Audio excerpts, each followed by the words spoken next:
ਸੱਜਣ ਸੱਚਾ ਪਾਤਸ਼ਾਹ ਸ਼ਾਹਾਂ ਦੇ ਜਿਸ ਪਾਸ ਬੈਠਿਆ ਸੋਹੀ ਹੈ।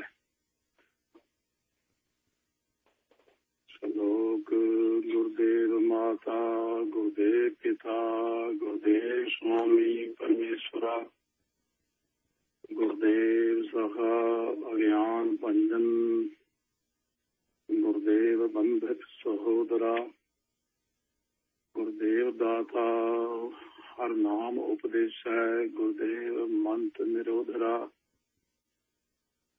ਗੁਰਦੇਵ ਸਾਧ ਸਤ ਬੁੱਧ ਮੂਰਤ, ਗੁਰਦੇਵ ਪਰਸਪਰਾ, ਗੁਰਦੇਵ ਤੀਰਥ ਅੰਮ੍ਰਿਤ ਸਰੋਵਰ, ਗੁਰ ਗਿਆਨ ਮਜਨ ਪਰੰਪਰਾ, ਗੁਰਦੇਵ ਕਰਤਾ ਸਭ ਪਾਪ ਹਰਤਾ, ਗੁਰਦੇਵ ਪਤਿਤ ਪਵਿੱਤ ਕਰਾ, ਗੁਰਦੇਵ ਆਦਿ ਜੁਗਾਦ ਜੁਗ ਜੁਗ, ਗੁਰਦੇਵ ਮੰਤ ਹਰ ਜਪ ਉਦਰਾ, ਗੁਰਦੇਵ ਸੰਗਤ ਬ੍ਰਹਮੇਲ ਕਰ ਕਿਰਪਾ,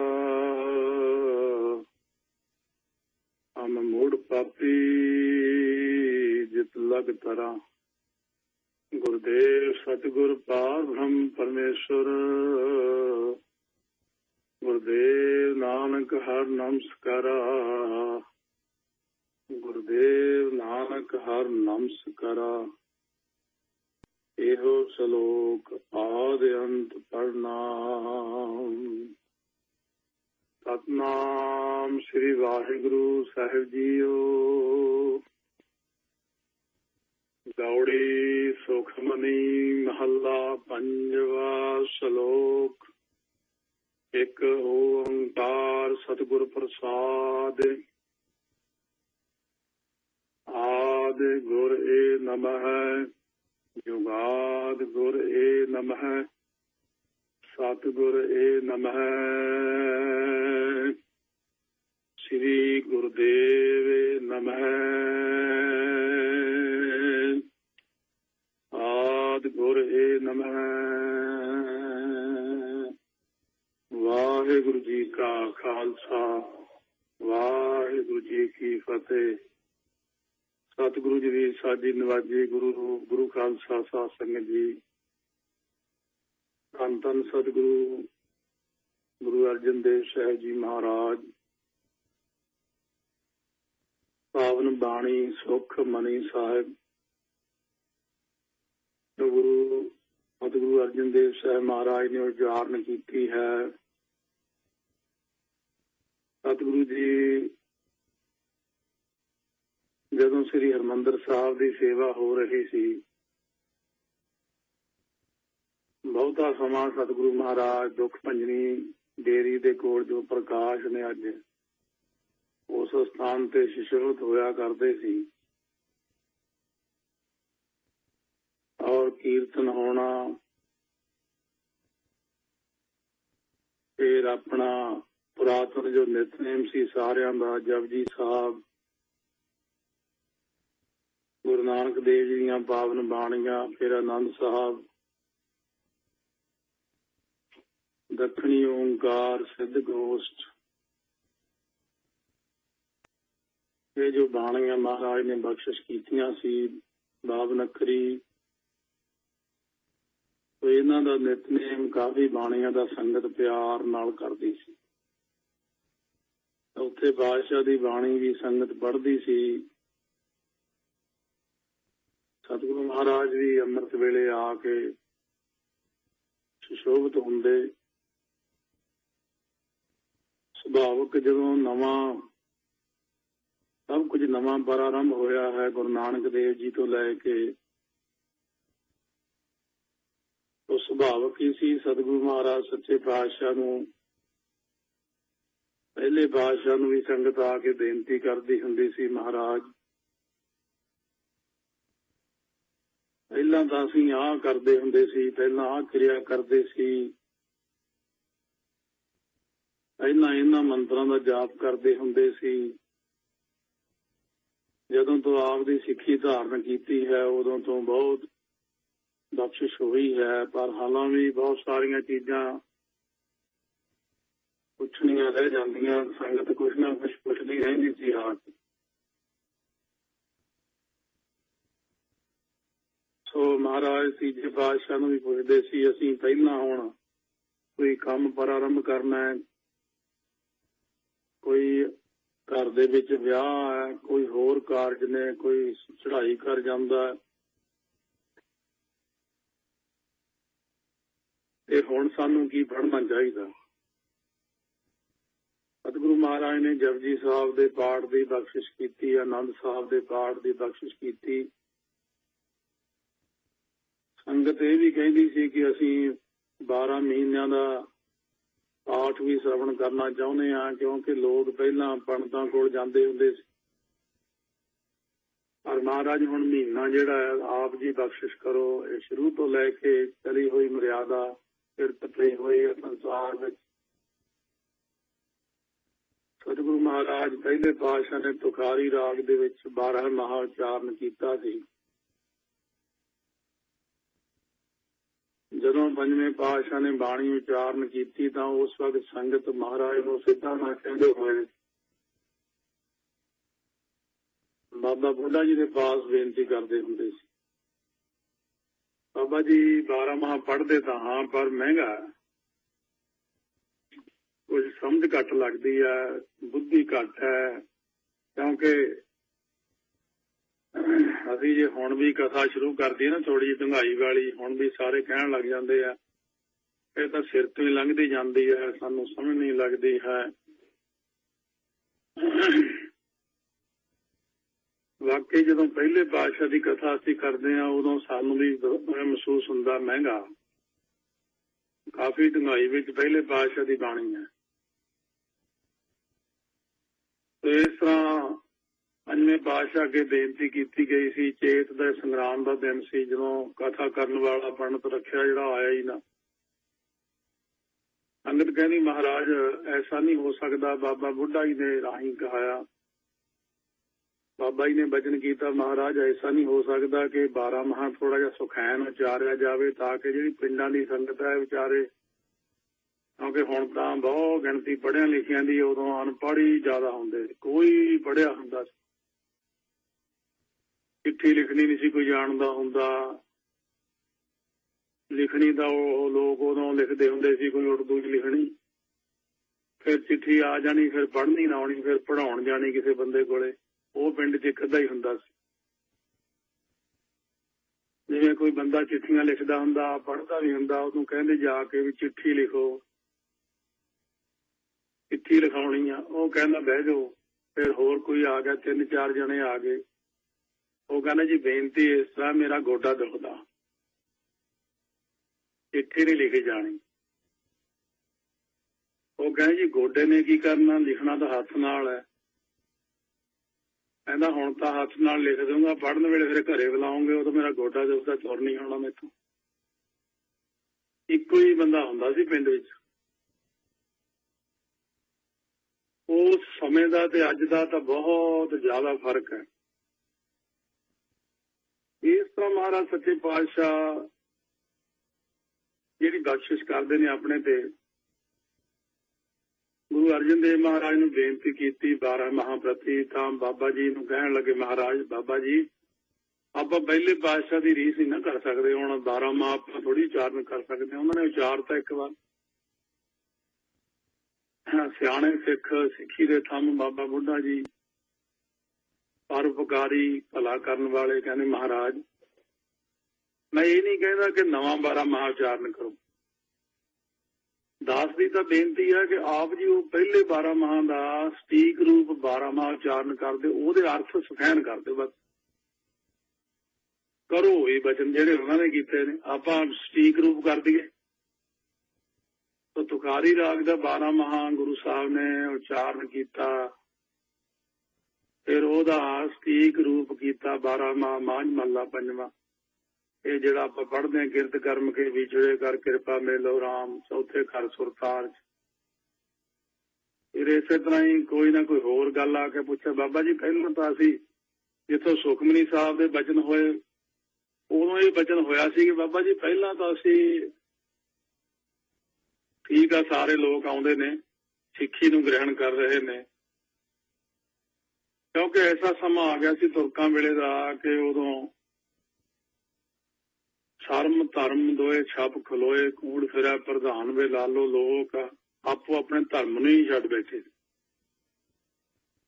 ਅੰਧੇਰਾ ਰਾਹੋ ਨਾ ਕੋਈ, ਹਾਂ ਭਾਲ ਵਿਕੁੰਨੀ ਹੋਈ। ਧਰਤੀ ਵੀ ਕਹਿੰਦੀ ਹਨੇਰੇ 'ਚ ਕੋਈ ਰਾਹ ਮਿਲਦਾ ਹੀ ਨਹੀਂ ਸੀ ਕਿਸੇ ਨੂੰ। ਜਦੋਂ ਫਿਰ ਇਹ ਨਵਾਂ ਰਸਤਾ ਮਿਲਿਆ, ਸਹੀ ਢੰਗ ਨਾਲ ਗੁਰੂ ਸਾਹਿਬ ਦੀ ਬਖਸ਼ਿਸ਼ ਹੋਈ, ਉਸ ਵਕਤ ਫਿਰ ਕਿਉਂ ਕਿਸੇ ਚੀਜ਼ ਦਾ ਇੱਕ ਬਦਲ ਚਾਹੀਦਾ ਆਪਾਂ ਨੂੰ। ਜੇ ਇਹ ਛੱਡਦੇ ਹਾਂ ਤਾਂ ਅਸੀਂ ਇੱਧਰ ਕੀ ਕਰਿਆ ਕਰੀਏ, ਇਹ ਛੱਡਦੇ ਹਾਂ ਤਾਂ ਇੱਧਰ ਕੀ ਕਰੀਏ। ਉਦੋਂ ਮਹਾਰਾਜ ਨੂੰ, ਬਾਬਾ ਬੁੱਢਾ ਜੀ ਨੂੰ ਸੰਗਤ ਬੇਨਤੀ ਕਰਦੀ ਵੀ ਪਹਿਲਾਂ ਤਾਂ ਅਸੀਂ ਗੀਤਾ ਆਦਿਕ ਪੜ੍ਹਦੇ ਹੁੰਦੇ ਸੀ, ਕਲਿਆਣਕਾਰੀ ਸੀ, ਕਲਿਆਣ ਹੁੰਦੇ ਸੀ। ਹੁਣ ਅਸੀਂ ਗੁਰੂ ਦੇ ਸਿੱਖ ਬਣ ਗਏ ਹਾਂ, ਹੁਣ ਕਿਹੜੀ ਬਾਣੀ ਪੜ੍ਹਿਆ ਕਰੀਏ ਇਹਦਾ ਸਾਡਾ ਭਲਾ ਹੋ ਜੇ, ਕਲਿਆਣ ਹੋ ਜੇ, ਮੁਕਤੀ ਮਿਲੇ, ਸਾਰੀਆਂ ਬਖਸ਼ਿਸ਼ਾਂ ਹੋਣ। ਬਾਬਾ ਜੀ ਨੇ ਬੇਨਤੀ ਕੀਤੀ, ਮਹਾਰਾਜ ਆਪ ਕਿਰਪਾ ਕਰੋ। ਸਤਿਗੁਰੂ ਮਹਾਰਾਜ ਸੱਚੇ ਪਾਤਸ਼ਾਹ ਨੇ ਚਾਟੀ ਪਿੰਡ ਦੇ ਨੇੜੇ ਰਾਮਸਰ ਸਾਹਿਬ ਦੇ ਸਥਾਨ ਦੇ ਨੇੜੇ ਬੇਰੀ ਦੇ ਥੱਲੇ ਬੈਠ ਕੇ ਇਹ ਪਾਵਨ ਬਾਣੀ ਬੜੇ ਪਿਆਰ ਨਾਲ ਸ੍ਰੀ ਸੁਖਮਨੀ ਸਾਹਿਬ ਦੀ ਬਾਣੀ ਉਚਾਰਨ ਕੀਤੀ। ਜਦੋਂ ਇਹ ਬਾਣੀ ਉਚਾਰਨ ਕੀਤੀ, ਸਤਿਗੁਰੂ ਮਹਾਰਾਜ ਸੱਚੇ ਪਾਤਸ਼ਾਹ ਕਹਿਣ ਲੱਗੇ ਤਾਂ ਇਹ ਇੰਨੀ ਸੌਖੀ ਬਾਣੀ ਹੈ ਵੀ ਇਹਦੇ ਵਿੱਚ ਕੋਈ ਅੱਖਰ ਵੀ ਨਹੀਂ ਔਖਾ ਲਿਖਿਆ, ਔਰ ਇਹ ਜੀਵਾਂ ਦੀ ਕਲਿਆਣ ਵਾਸਤੇ ਅਸੀਂ ਬਾਣੀ ਉਚਾਰਨ ਕੀਤੀ ਹੈ। 24,000 ਸਵਾਸ ਇਹਦੇ ਨਾਲ ਸਫਲਾ ਹੋਵੇਗਾ। ਇਹ ਇੱਕ ਬਚਨ ਹੁੰਦਾ ਗੁਰੂ ਦਾ। ਸਤਿਗੁਰੂ ਜੀ ਨੇ ਬਚਨ ਕਰਤਾ, ਜਿਹੜਾ ਸੁਖਮਨੀ ਸਾਹਿਬ ਦਾ ਪਾਠ ਕਰੇਗਾ 24,000 ਸਵਾਸ ਸਫਲਾ ਹੋਵੇਗਾ, ਕਲਿਆਣ ਹੋਵੇਗਾ, ਮੁਕਤੀ ਮਿਲੇਗੀ। ਜੋ ਵੀ ਕੋਈ ਮੰਗੇਗਾ ਸਰਬ ਇੱਛਾ ਤਾਂ ਕਿ ਪੂਰਨ ਹੋਏ। ਪ੍ਰਧਾਨ ਪੁਰਖ ਪ੍ਰਗਟ ਸਭ ਲੋਏ, ਉਹ ਸਾਰੇ ਬਚਨ ਗੁਰੂ ਸਾਹਿਬ ਨੇ ਕੀਤੇ। ਰਾਮਸਰ ਸਾਹਿਬ ਮੰਜੀ ਸਾਹਿਬ ਵਾਲੇ ਸਥਾਨ ਤੇ ਸਤਿਗੁਰੂ ਮਹਾਰਾਜ ਸੱਚੇ ਪਾਤਸ਼ਾਹ ਨੇ ਬੇਨਤੀ ਪ੍ਰਵਾਨ ਕਰਦੇ ਹੋਏ ਸਾਰਿਆਂ ਵਾਸਤੇ ਇੱਕ ਸਾਂਝੀ ਬਾਣੀ ਲਿਖੀ, ਔਰ ਮਹਾਰਾਜ ਨੇ ਇਹਦੇ ਜਿਹੜੇ ਕੁੱਲ ਲਿਖੇ ਹੋਏ ਅੱਖਰ ਨੇ ਉਹ 21,624 ਅੱਖਰ ਜਿਹੜੇ ਲਿਖੇ ਨੇ ਸਤਿਗੁਰੂ ਮਹਾਰਾਜ ਨੇ ਬਖਸ਼ਿਸ਼ ਕੀਤੀ।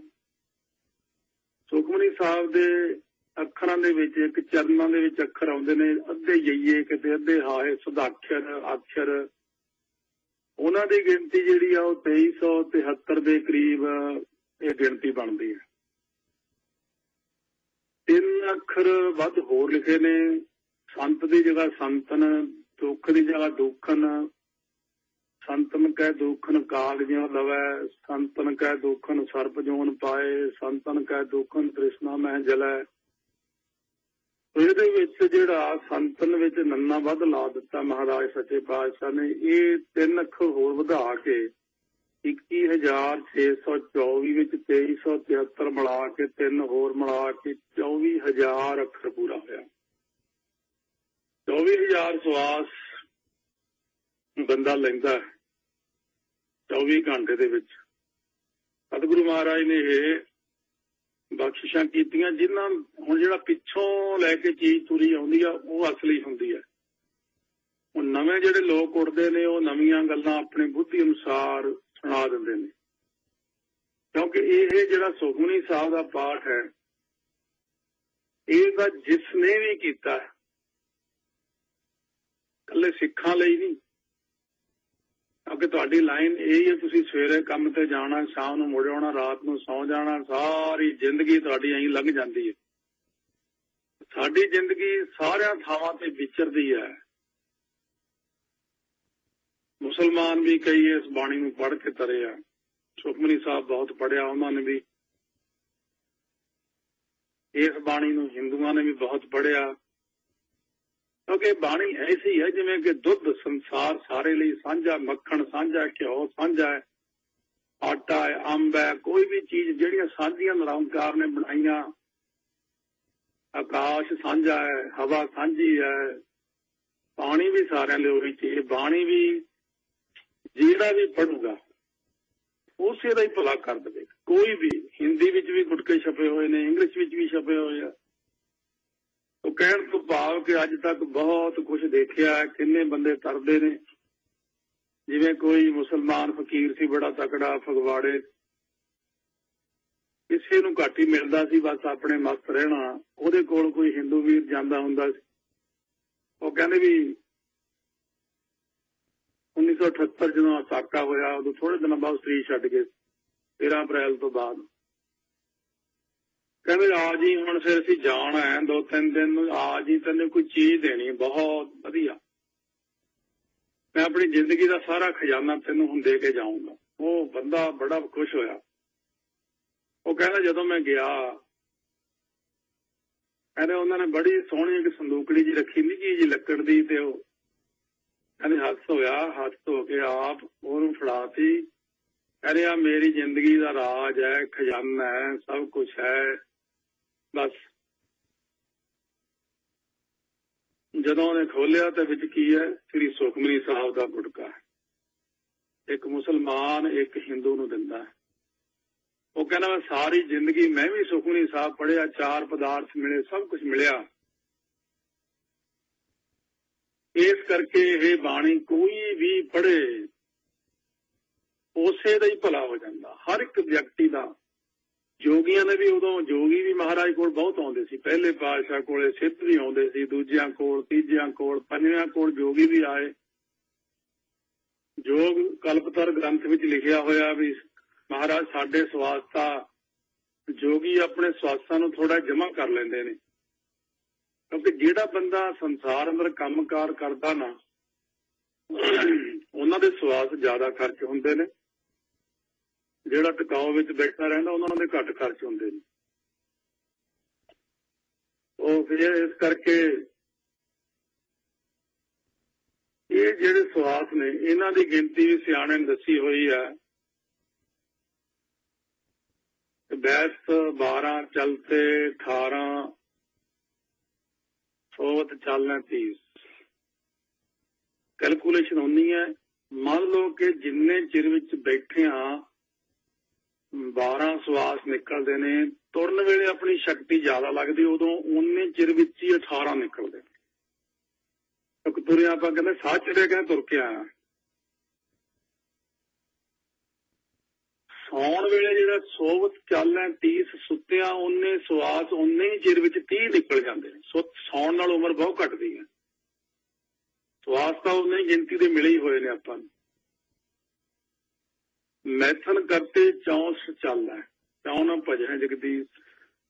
ਜਦੋਂ ਬੰਦਾ ਵਿਸ਼ਿਆਂ ਵਿਕਾਰਾਂ ਵਿੱਚ ਪ੍ਰਵਿਰਤ ਹੁੰਦਾ ਤਾਂ 64 ਸਵਾਸ ਉਨੇ ਹੀ ਚਿਰ 'ਚ ਖਤਮ ਹੁੰਦੇ ਨੇ। ਜਿਹੜੇ ਬੰਦੇ ਬਿਲਕੁਲ ਜਤੀ ਸਤੀ ਨੇ, ਪਰਮਾਤਮਾ ਵਿੱਚ ਜੁੜੇ ਬੈਠੇ ਨੇ, ਸਵਾਸ ਦੀ ਕਿਰਿਆ ਵੱਲ ਧਿਆਨ ਰੱਖਦੇ ਨੇ, ਉਹ ਸਵਾਸ ਨੂੰ ਘੱਟ ਖਰਚ ਕਰਦੇ ਨੇ। ਆਪਾਂ 24,000 ਸਵਾਸ ਲੈ ਜਾਂਦੇ ਆ, ਪਰ ਯੋਗੀ ਜਿਹੜੇ ਨੇ ਉਹ 21,624 ਸਵਾਸ ਲੈਂਦੇ ਨੇ, ਉਹ ਜਮਾ ਰੱਖਦੇ ਨੇ, ਘੱਟ ਲੈਂਦੇ ਨੇ, ਕਿਉਂਕਿ ਕਿਰਿਆ ਹੀ ਇਹ ਕਰਦੇ ਨੇ। ਪਵਨ ਗੁਰੂ ਇਹ ਸਵਾਸਾਂ ਨੂੰ ਕਿਹਾ, ਆਉਂਦੇ ਜਾਂਦੇ ਸਵਾਸ ਨਾਲ ਸਿਮਰਨ ਕਰਨਾ, ਟਿਕਾ ਵਿੱਚ ਰਹਿਣਾ, ਕਾਲੇ ਨਾ ਪੈਣਾ। ਕਈ ਲੋਕ ਆ ਸੰਸਾਰ ਵਿੱਚ ਭੱਜੇ ਹੀ ਫਿਰਦੇ ਸਵਾਸ ਨੂੰ ਖਰਾਬ ਕਰਦੇ ਆ। ਕਈ ਲੋਕ ਆ ਸੁੱਤੇ ਹੀ ਰਹਿੰਦੇ ਸੌਂ ਕੇ ਜ਼ਿਆਦਾ ਸਵਾਸ ਖਰਾਬ ਕਰਦੇ ਆ। ਕਈ ਲੋਕ ਬਹੁਤੇ ਹੀ ਵਿਸ਼ੇ ਭੋਗਦੇ ਨੇ, ਉਹ ਵਿਸ਼ਿਆਂ ਵਿੱਚ ਹੋਣ ਕਰਕੇ ਉਹਨਾਂ ਦੀ ਸਵਾਸਾਂ ਦੀ ਗਿਣਤੀ ਘਟ ਜਾਂਦੀ। ਇਸ ਕਰਕੇ ਸਤਿਗੁਰੂ ਮਹਾਰਾਜ ਕਹਿੰਦੇ ਅਸੀਂ ਜਾਣਿਆ ਵੀ ਕਲਯੁਗ ਦੇ ਵਿੱਚ ਹੋਰ ਕੋਈ ਰਸਤਾ ਨਹੀਂ। ਜੀਵ ਨੂੰ ਤਾਰਨੇ ਦਾ ਰਸਤਾ ਇੱਕੋ ਹੀ ਹੈ ਕਿ ਆਪਣਾ ਜੋ ਗੁਰੂ ਨੂੰ ਧਾਰਨ ਕਰਨਾ, ਅੰਮ੍ਰਿਤ ਤਾਂ ਛਕਣਾ ਹੀ ਹੈ। ਜਪਜੀ ਸਾਹਿਬ, ਜਾਪ ਸਾਹਿਬ, ਸੋਈਏ ਚੌਕੀ ਸਾਹਿਬ, ਆਨੰਦ ਸਾਹਿਬ ਕਰਕੇ ਫਿਰ ਸਿੱਖ ਸੁਖਮਨੀ ਸਾਹਿਬ ਦਾ ਪਾਠ ਪਿਆਰ ਨਾਲ ਕਰੇ। ਬਾਬਾ ਹਰਨਾਮ ਸਿੰਘ ਜੀ ਰਾਮਪੁਰ ਖੇੜੇ ਵਾਲੇ ਕਰਿਆ ਕਰਦੇ ਸਵੇਰੇ ਸਵੇਰੇ। 6ਵੇਂ ਪਾਤਸ਼ਾਹ ਵੀ ਸਵੇਰੇ ਸਵੇਰੇ ਨਿਤਨੇਮ ਦੇ ਨਾਲ ਸੁਖਮਨੀ ਸਾਹਿਬ ਕਰਦੇ ਹੁੰਦੇ ਸੀ। ਜਿਹੜੀ ਕਥਾ ਸੂਰਜ ਪ੍ਰਕਾਸ਼ ਦੀ ਆਉਂਦੀ ਕਰਤਾਰਪੁਰ ਸਾਹਿਬ, ਸਤਿਗੁਰੂ ਦੀ ਆਵਾਜ਼ ਵੀ ਬਹੁਤ ਭਾਰੀ ਸੀ ਤੇ ਵੱਡੀ ਉੱਚੀ ਆਵਾਜ਼ ਸੀ। ਕਾਫੀ ਦੂਰ ਤੱਕ ਟਿਕੀ ਰਾਤ ਵਿੱਚ ਸਤਿਗੁਰੂ ਜੀ ਸੁਖਮਨੀ ਸਾਹਿਬ ਦਾ ਪਾਠ ਛੇਵੇਂ ਪਾਤਸ਼ਾਹ ਬਹੁਤ ਕਰਦੇ ਹੁੰਦੇ ਸੀ। ਹੌਲੀ ਹੌਲੀ ਟਿਕਾ ਦੇ ਨਾਲ ਪਾਠ ਕਰਨਾ। ਇਸ ਕਰਕੇ ਸਤਿਗੁਰੂ ਮਹਾਰਾਜ ਨੇ ਆਪਾਂ ਨੂੰ ਵੀ ਬਖਸ਼ਿਸ਼ ਕੀਤੀ ਹੈ। ਬੇਸ਼ੱਕ ਪਹਿਲਾਂ ਆਪਨੇ ਕਥਾ ਸਰਵਣ ਕੀਤੀ ਸੁਖਮਨੀ ਸਾਹਿਬ ਦੀ ਬਹੁਤ ਸਾਰੀਆਂ ਥਾਵਾਂ ਤੋਂ, ਪਹਿਲਾਂ ਆਪਾਂ ਵੀ ਭਰੀ ਹੈ, 2 ਵਾਰੀ ਭਰੀ। ਲੜੀਵਾਰ ਕਥਾ ਵਿੱਚ ਵੱਖਰੀ ਹੈ, ਇੱਕ ਵੱਖਰੀ ਹੈ। ਪਰ ਹੁਣ ਵੀ ਮਨ ਦਾ ਖਿਆਲ ਆਇਆ ਕਿ ਹੁਣ ਥੋੜਾ ਜਿਹਾ ਹੋਰ ਜਿੱਥੇ ਵਿਸਥਾਰ ਦੀ ਲੋੜ ਪੈ ਜਾਵੇ ਉੱਥੇ ਹੋਰ ਕਰ ਦਈਏ। ਇਹ ਪਾਵਨ ਬਾਣੀ ਗੌੜੀ ਰਾਗ ਦੇ ਵਿੱਚ ਸਤਿਗੁਰੂ ਮਹਾਰਾਜ ਸੱਚੇ ਪਾਤਸ਼ਾਹ ਨੇ ਸੁੱਖ ਮਨੀ, ਸੁੱਖ ਅੰਮ੍ਰਿਤ ਸਾਹਿਬ ਨਾਮ ਦੀ ਦਾਤ ਬਖਸ਼ਿਸ਼ ਕੀਤੀ। ਸੁੱਖਾਂ ਦੀ ਮਣੀ, ਸੁੱਖ ਮਨੀ। ਪੁਰਾਣਿਆਂ ਨੂੰ ਪਤਾ ਹੈ ਕਿ ਮੰਨੀ ਹੁੰਦੀ ਸੀ ਇੱਕ ਖਾਣ ਵਾਲੀ, ਉਹਦੇ ਵਿੱਚ ਘਿਓ, ਖੰਡ, ਮੈਦਾ 3 ਚੀਜ਼ਾਂ ਪੈਂਦੀਆਂ ਸੀ। ਇੱਧਰ ਭਗਤੀ, ਗਿਆਨ ਤੇ ਵੈਰਾਗ 3 ਚੀਜ਼ਾਂ ਸੁੱਖਾਂ ਦੀ ਮਨੀ ਬਣ ਜਾਂਦੀ। ਗੌੜੀ ਰਾਗ ਹੈ ਸੁੱਖ ਮਨੀ ਮਹੱਲਾ 5ਵਾਂ। 5ਵੇਂ ਪਾਤਸ਼ਾਹ ਗੁਰੂ ਅਰਜਨ ਦੇਵ ਮਹਾਰਾਜ ਬਖਸ਼ਿਸ਼ ਕਰਦੇ ਨੇ। ਸ਼ਲੋਕ ਮੈਂ ਇਸ ਕਰਕੇ ਪੜ੍ਹਿਆ ਸੀ ਕਿ ਇਹੋ ਸ਼ਲੋਕ ਆਦਿ ਅੰਤ ਪੜ੍ਹਨਾ ਗੁਰੂ ਸਾਹਿਬ ਨੇ ਲਿਖਿਆ। ਬਾਬਾ ਜੀ ਨੇ ਪੁੱਛਿਆ, ਬਾਬਾ ਹਰਨਾਮ ਸਿੰਘ ਜੀ ਨੇ ਮਹਾਰਾਜ 5ਵੇਂ ਪਾਤਸ਼ਾਹ ਨੂੰ ਬੇਨਤੀ ਕੀਤੀ, ਮਹਾਰਾਜ ਇਹ ਸ਼ਲੋਕ ਸ਼ੁਰੂ ਵਿੱਚ ਵੀ ਲਿਖਿਆ ਆਪ ਜੀ ਨੇ ਪਾਵਨ ਅੱਖਰੀ ਦੇ, ਫਿਰ ਅਖੀਰ ਵਿੱਚ ਵੀ ਲਿਖਿਆ ਹੋਇਆ। ਇਹ ਆਪ ਜੀ ਨੇ ਇਹ ਵੀ ਲਿਖਿਆ। ਜਦੋਂ ਆਪ ਜੀ ਨੇ ਪਹਿਲਾਂ ਸ਼ੁਰੂ ਵਿੱਚ ਸ਼ਲੋਕ ਲਿਖ ਦਿੱਤਾ, ਬਾਅਦ ਵਿੱਚ ਵੀ ਲਿਖ ਦਿੱਤਾ, ਉਹ ਤਾਂ ਸਿੱਖ ਨੇ ਪੜ੍ਹਨਾ ਹੀ ਪੜ੍ਹਨਾ। ਪਰ ਇਹ ਕਿਉਂ ਲਿਖਿਆ ਕਿ ਇਹੋ ਸ਼ਲੋਕ ਆ ਜਾਣ ਪੜ੍ਹਨਾ? ਮਹਾਰਾਜ ਕਹਿੰਦੇ ਨੇ ਇਹ ਤੁਹਾਨੂੰ ਇੱਕ ਮੈਂ ਆਸ਼ੀਰਵਾਦ ਦਿੱਤੀ ਹੈ, ਬਖਸ਼ਿਸ਼ ਕੀਤੀ ਹੈ। ਜਿਵੇਂ ਹੁਣ ਲਿਖਿਆ ਨਾ, ਸ਼ਲੋਕ ਉਚਾਰਨ ਕੀਤਾ, ਸ਼ਲੋਕ ਉਹ ਸ਼ਲੋਕ ਦੀ ਪ੍ਰਾਪਤੀ ਕਰਾਉਣ ਵਾਲਾ ਇੱਕ ਓੰਕਾਰ ਸਤਿਗੁਰ ਪ੍ਰਸਾਦ, ਇੱਕ ਅਦਵੈਤ ਸਰੂਪ ਪਰਮਾਤਮਾ ਓੰਕਾਰ ਜੋ ਸਾਰਿਆਂ ਦਾ ਪ੍ਰਕਾਸ਼ਕ ਹੈ, ਉਹ ਸਤਿਗੁਰੂ ਦੀ ਪ੍ਰਸਾਦ ਕਿਰਪਾ ਦੁਆਰਾ ਪ੍ਰਾਪਤ ਹੁੰਦਾ। ਮਹਾਰਾਜ ਸੱਚੇ ਪਾਤਸ਼ਾਹ ਕਹਿਣ ਲੱਗੇ ਇਹ ਆਸ਼ੀਰਵਾਦ ਹੈ। 4 ਤਰ੍ਹਾਂ ਦੇ ਮੰਗਲ ਜਾਣੇ ਕਥਨ ਕਰਦੇ ਨੇ, ਤਾਂ ਉਹਨਾਂ ਮੰਗਲਾਂ ਦੇ ਵਿੱਚ ਇਹ 2 ਪੰਕਤੀਆਂ ਨੇ। ਸ਼ਲੋਕ 2 ਪੰਕਤੀਆਂ ਦਾ 52 ਅੱਖਰੀ ਵਿੱਚ ਸ਼ਲੋਕ ਡੰਡੌਤ ਬੰਦਨ ਅਨਕ ਬਾਰ। ਇਹ ਨਮਸਕਾਰ ਕਰਤੀ, ਨਮਸਕਾਰਕ ਮੰਗਲ ਆ ਗਿਆ। ਸਰਬ ਕਲਾ ਸਮਰੱਥ ਵਸਤੂ ਨਿਰਦੇਸ਼ਕ ਮੰਗਲ ਆ ਗਿਆ। ਡੋਲਣ ਤੇ ਰਾਖੋ ਪ੍ਰਭੂ, ਇਹ ਆਸ਼ੀਰਵਾਦਕ ਮੰਗਲ ਹੈ, ਆਸ਼ੀਰਵਾਦ ਲੈਣਾ। ਨਾਨਕ ਦੇ ਕਰ ਹੱਥ, ਇਹ ਚੌਥਾ ਮੰਗਲ ਆਤਮ ਚਿੰਤਨ ਕਹਿੰਦੇ ਨੇ ਇਹਨੂੰ। ਇਹ ਚੀਜ਼ਾਂ ਹੌਲੀ ਹੌਲੀ ਜਿਹੜੀਆਂ ਸੀ ਬਹੁਤ ਅਲੋਪ ਹੋ ਗਈਆਂ ਮਾਨੋ। ਅਸੀਂ ਵੀ ਸੁਣਾਉਣ ਹਟ ਗਏ, ਕਿਉਂ? ਜਿਹੜੇ ਸਾਰੇ ਕਹਿੰਦੇ ਨੇ ਸਾਡੀ ਸਮਝ ਤਾਂ ਲੱਗਦਾ ਨਹੀਂ।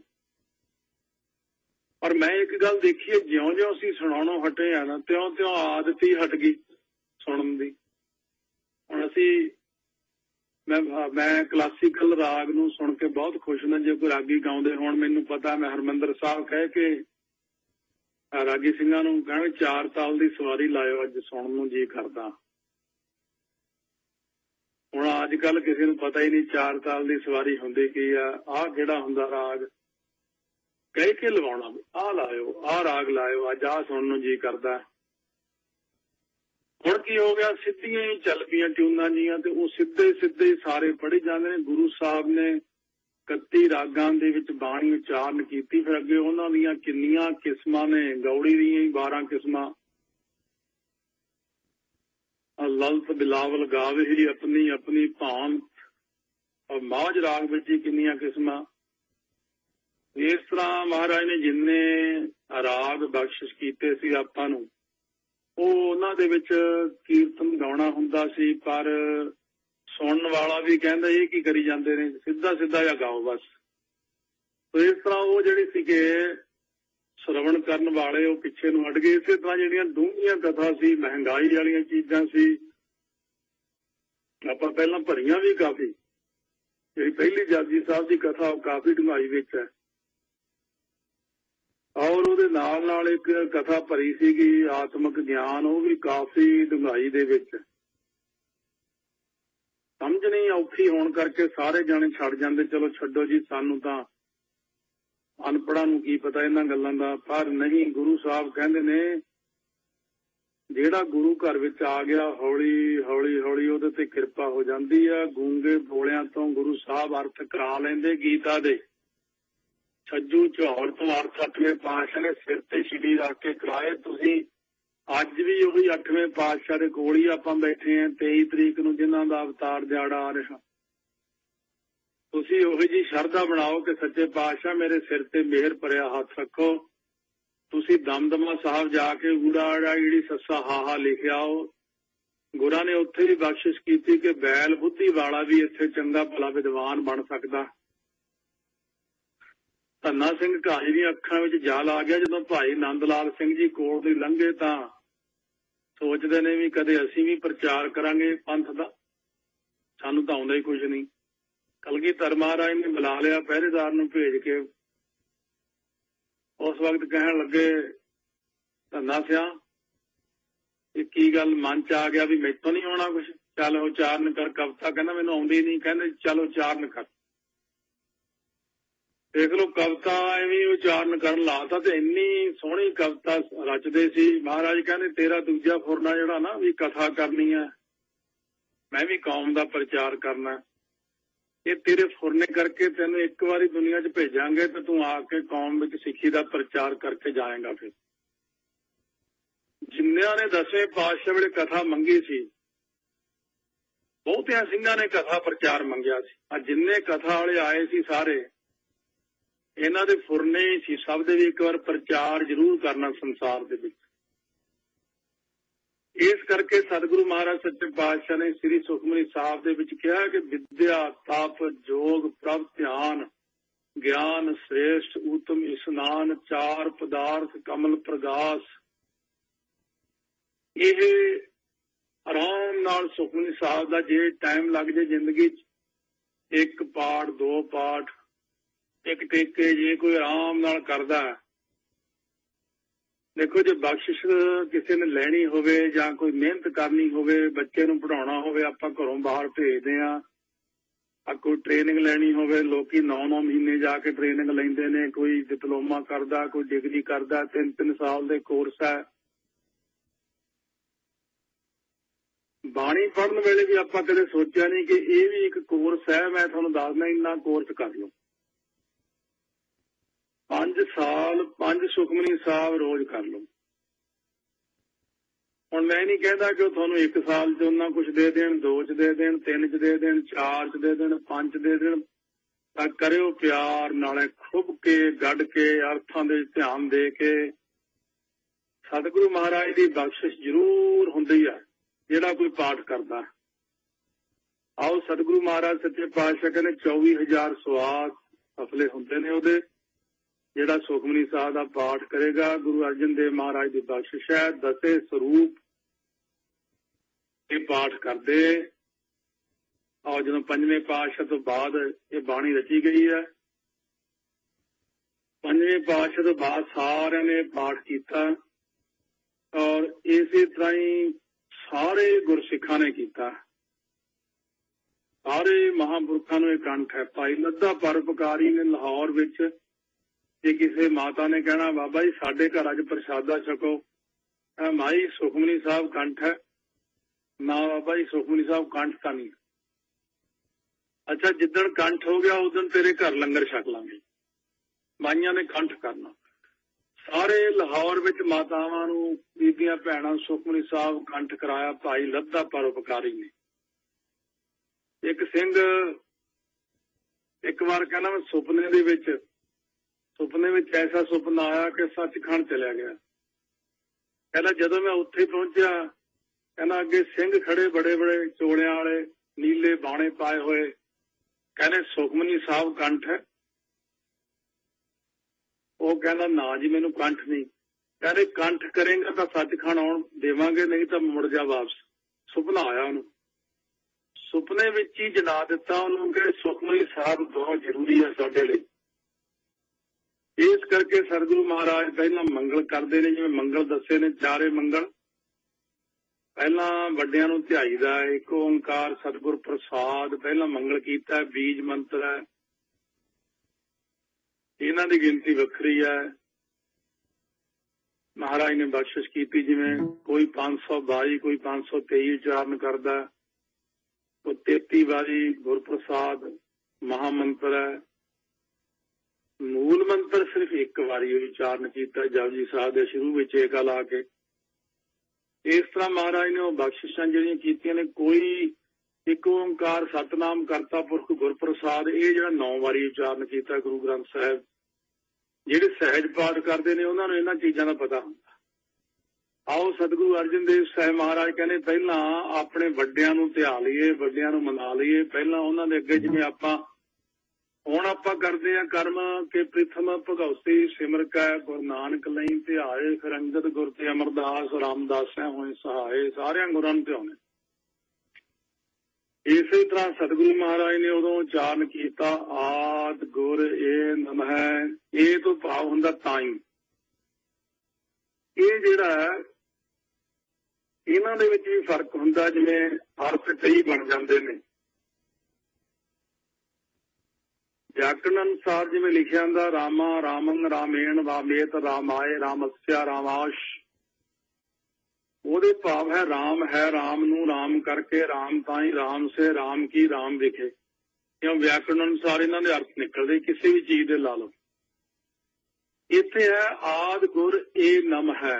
ਸਾਰੇ ਗੁਰੂਆਂ ਦੇ ਆਦ ਜੋ ਪਹਿਲੇ ਗੁਰੂ ਨਾਨਕ ਦੇਵ ਜੀ ਹਨ, ਉਹਨਾਂ ਦੇ ਤਾਈ ਮੇਰੀ ਨਮਸਕਾਰ ਹੋਵੇ। ਪਹਿਲਾਂ ਤਾਂ ਕਿਉਂਕਿ ਗੁਰੂ ਨੂੰ ਧਿਆਉਣਾ। ਪ੍ਰਿਥਮ ਭਗਉਤੀ ਸਿਮਰ ਕੈ ਗੁਰ ਨਾਨਕ ਲਈ ਧਿਆਏ। ਤਾਈਓ ਕਿਹਾ ਸਾਰੇ ਗੁਰਾਂ ਨੂੰ ਧਿਆਉਣਾ।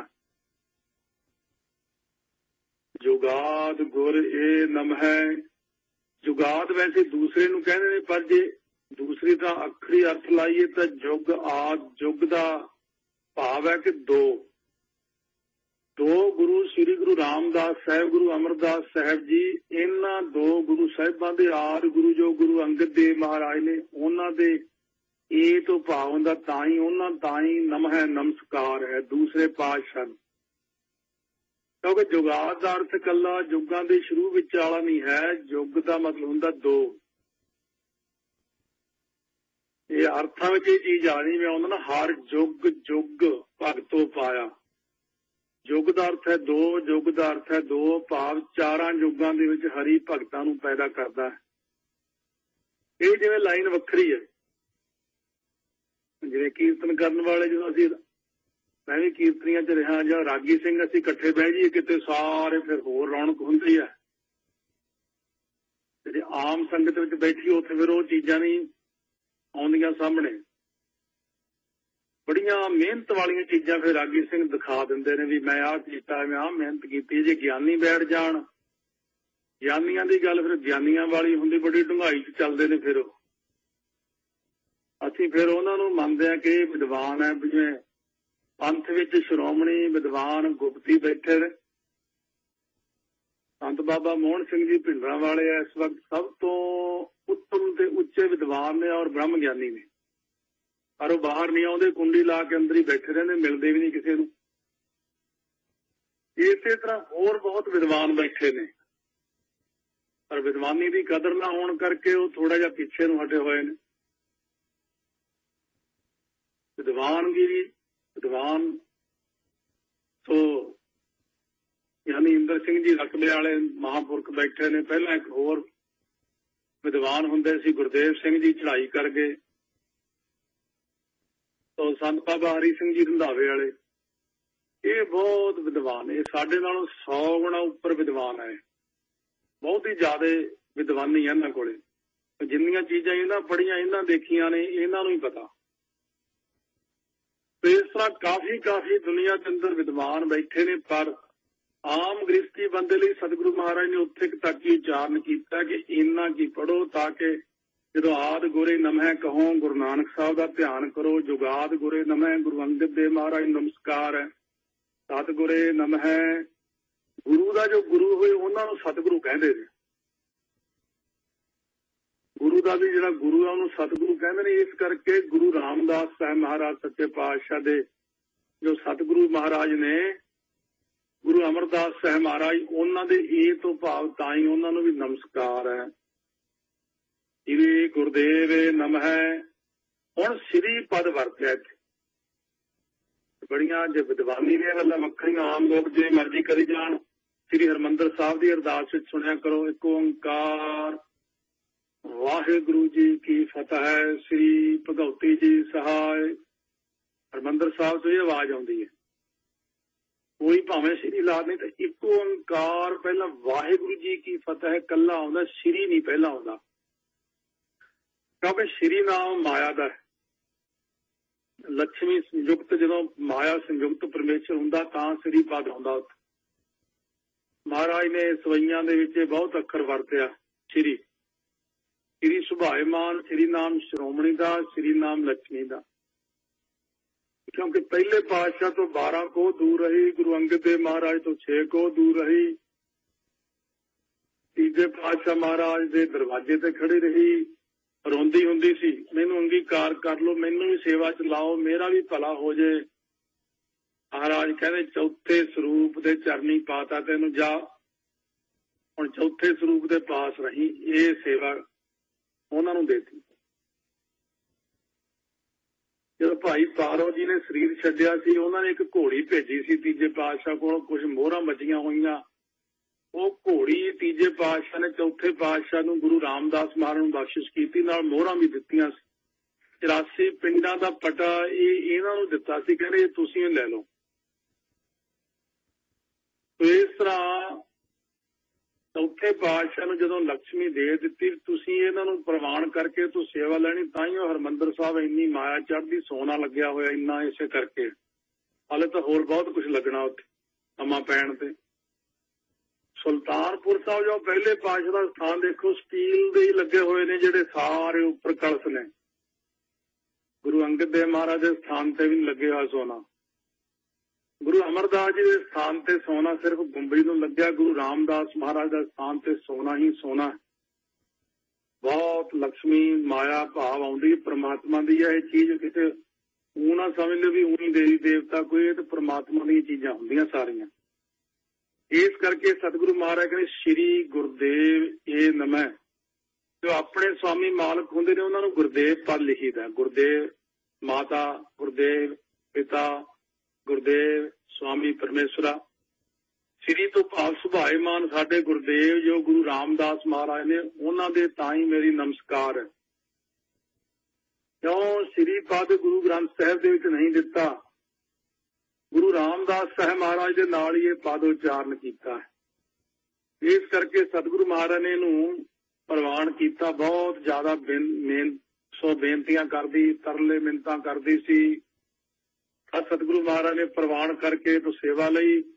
ਜੱਲਣ ਜੱਟ ਨੇ 6ਵੇਂ ਪਾਤਸ਼ਾਹ ਨੂੰ ਕਿਹਾ ਸੀ ਮਹਾਰਾਜ ਇਹਨੂੰ ਛੱਡ ਦਿਓ, ਇਹ ਬਹੁਤ ਪਾੜੇ ਪਾਉਗੀ ਗੁਰੂ ਘਰ ਦੇ ਵਿੱਚ। ਹੁਣ ਤਾਂ ਅੱਖਰ ਵੀ ਹੋਰ ਤਰ੍ਹਾਂ ਦਾ ਵਰਤਿਆ ਸੀ।